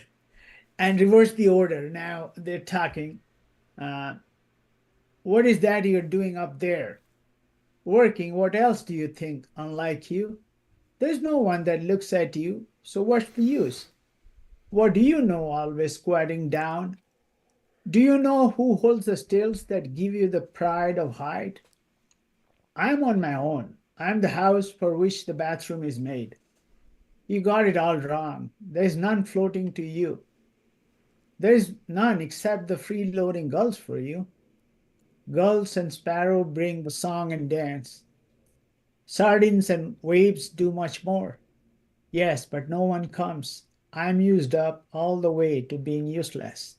Right? No one needs lights. Surely not from an old haggard. This is lonely here. The limiting fog simulating extinction. The day is too shiny, the night is too dark. A premonition of death. I guess we wait until the bricks start falling off, brother. Right. Just wondering whose will be first, sister. Yeah, very interesting. Great. A huge shift in perspective there. Yeah, Daily Grind. Thanks so much for sharing that, Bisbee. Thanks. Good night. Yep, good night. Bisbee Mishra with a Daily Grind after Daily Song. And two poets left. We'll try to get to them quick. Jared Campbell. Hey, Jared. Hello. Yep. Hey, yeah, great to see you. Good to see you. Yep. So a few years ago, I wrote a poem about Marcius, who was a German botanist who went on a scientific expedition to Brazil from 1817 to 1820. Oh, that's really interesting. Yeah. Spix who was a zoologist. Then when they came back to Munich, they were both knighted and collaborated on a 3-volume account of their journey. Mm-hmm. But Spix died halfway through the preparation of the second volume. But Marcius continued to study his Brazil specimens for the rest of his life over the course of a very long and successful career. So I tried to write a poem that was in the voice of Marcius, but now I've revised it into being in the third person. Interesting. Okay, so is it the first one or the second one? The first one is the new one. Oh, gosh, I see, from 2018. Okay, so Yep. Yeah, go ahead. I got it up. Yep. Okay. Carl Friedrich Philipp von Marcius. An oil lamp burns throughout the evening. What does it illuminate? The botanist reviews his work. Turning the leaves, the flat and flexible descriptions he has made equally elegantly, whether drawn or set in Latin prose, does he concern himself with the truth one page at a time, checking each page against its specimen? A dead leaf pressed and brought to Munich years ago, one of the thousands of specimens that he and Johann Spix brought back and won their knighthoods for? Or does he wonder at the change? The leaf that he had found alive, trembling in what poor sunlight filtered through the canopy? Does he regret the pen's recording of the form without the life of climbing through the glut of life, reaching through the shadows for the sun, in humid air, screaming with the calls of howler monkeys, frogs, cicadas, bats, the animals that Spix collected, killed, and brought back home together with the illness that would sap his strength and slowly kill him? Or, looking at his work, his specimens, drawings, and Latinate attempts to say what life is made of, does the botanist see the companion, the only other one who knew that humid air, who heard the calls, who felt the sunlight and the shadow, and could read, or could have read, these careful leaves and understood the life that they record? Oh, interesting. I love that ending and a really great story to highlight. Thanks for sharing that, Jared. Thank you. Yeah, thanks so much. So it was Jared Campbell with Carl Friedrich Philipp von Martius. Martius, I guess I'd say. One more poet to go, and it's Lucy Chow. Hey, Lucy. Hello. Hey, yeah, great to have you. Are you still in the States, or are you back home? I'm in the States. I'm here for the semester, and I will go back home in summer this year. Great. Okay, well, yeah, great to have you and a good time, too. Yeah, this is indeed. I didn't expect the prompt to be such a rewarding one, but actually I just wrote this afternoon. I dug out this poem from more than 2 years ago because I have been reading poetry for like 6 years. So 2 years is a long time ago, and I remember reading a lot like stilted, straight-jacketed formal poetry in that period, and it was hard work practicing like rhyme and meter, but a lot of the stuff feels like just redundant. So I took the sonnet form of the old poem and wrote another sonnety like poem, but I don't feel it need all of the 10 syllables in each line, so it's a very short version of it, and it gets a lot more irreverent, and I think it's greatly improved by this shift of perspective that is reflected in the title as well, which is kind of clever, I think, from questioning the nest to nest question. So in the first version, the nest is the thing being questioned, and the revised one is sort of like the nest answering a question that is not asked in the poem itself. Oh, that sounds great. Let's hear it. So you got the poem up? I do, yep, go ahead. So the old version is called Questioning the Nest. Your thickly intricate twigs manifest no sign of who within you live and breed. Placed so high on the golf net post to read your contours is no quotidian quest. By whom are you built, embellished, buttressed? Do you conceal sweet chicks gaping for feed, or eggs, delft blue, squiggly lined breeding beads? For answer, will you bring your bird to rest? Are you a man-made decoy posed there lest winged people should nest elsewhere and impede human progress, amenity, and greed? But you are bound to do no man's behest. One auspicious morning unto the nest, magpies come, sleek black body, bright white breast. Yeah, you can feel the formal nature of that poem. So let's hear the new version. The original one was a Shakespearean sonnet, and this revised one, it uses the rhyme scheme of Petrarchan sonnet, but it's not really a Petrarchan sonnet because it's not in iambic pentameter. But I think the rhythm is really strong, and it has a very restricted rhyme scheme. It uses 2 rhymes throughout. So it's called Nest Questioned. I am their twiggy fortress. Am I so high-sighted? Are they so far-sighted that your sight has no access? Are you in heavy distress that I'm over-frighted, that I've over-frighted your electrical fortress? Here, they have alighted on my homely mattress. The chicks are delighted to see host and hostess, baby, bug, and beak united. We don't need you to bless. Oh, that's great. I love the tightening up and the shortening of that, Lucy. Thanks so much for sharing it. Thank you. Yeah, have a good night. Yeah, have a good night. That was Nest Questioned, the new version by Lucy Chow. Yeah, great. So all the poems really that we've seen today, I think, are getting better with revision, which is interesting to see. So maybe I should revise my poems. That's maybe the point. Let's bring back Katie Dozier, of course, our prompt poems editor. Hey, Katie. Yeah, hey, if you're gonna write an amazing poem for a prompt, feel free to give me the heads up so that I don't get shown up to that extent. Your poem was amazing. Oh, well, thank you. Well, it was, I didn't really add any, I just shrunk it and then made it more rhythmy, but yeah. Well, it was great. I mean, I'm rarely one to argue for a 2-page poem, but I'll argue for that one. Oh, well, thanks. I appreciate that. So, I didn't do the Sciku yet. Let me do the Sciku, and then we'll talk about the prompt. I think that's a better order, maybe? Yeah. Okay. Sure, I'll come back. I'll be right here. Well, just be right here. Don't go anywhere. Okay. Okay, Katie's not going anywhere. And the Sciku, really quickly, for this week, you scroll down to it, was based on this story, which a lot of people heard. Multiple people, including Rattle's founder, Alan Fox, was talking about this story at our editorial meeting. He really liked it, so it must have gotten around a lot. This is from the European Southern Observatory. And the story is this, if I can shrink it enough to fit it on this tiny screen, is this right here.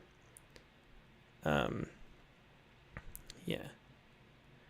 So, brightest and fastest growing astronomers identify record-breaking quasar.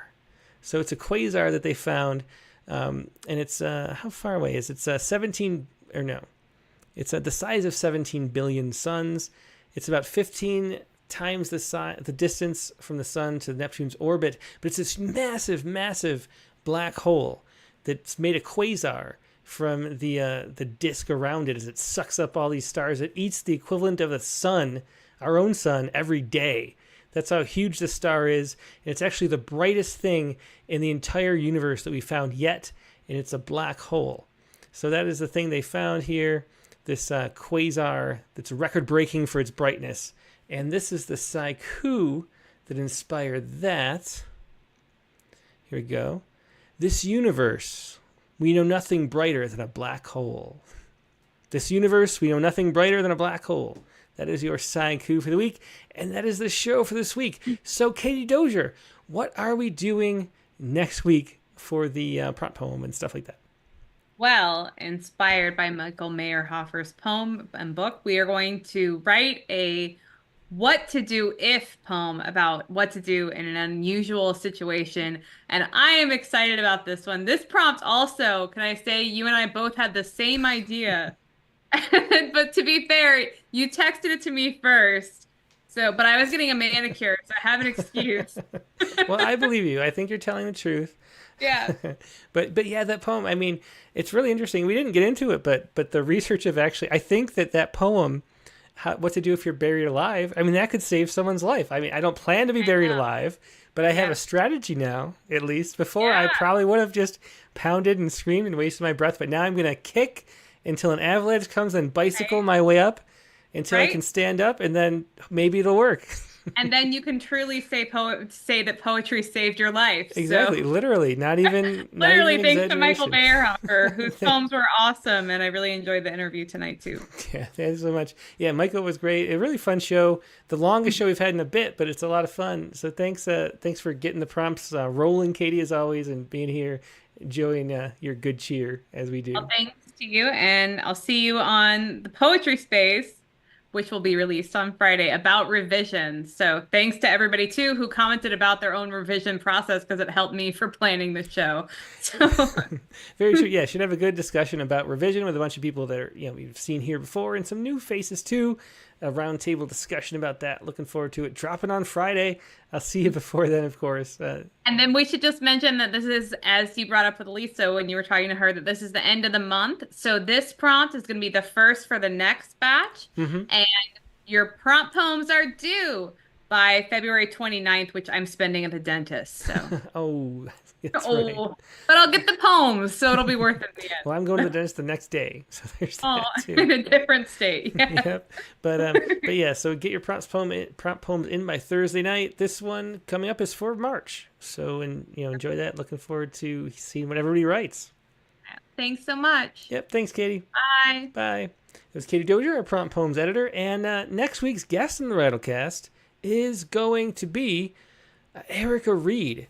So Erica Reed had a wonderful one, The Raft, which is really creative with the way that she's using onomatopoeia, blowing the breath in there as you go. And I don't know, I'm curious if you look back at that poem, if she actually looked up a real name in the phone book. So we'll maybe find out. And if you want to know what I'm talking about and don't, go back and look at that poem.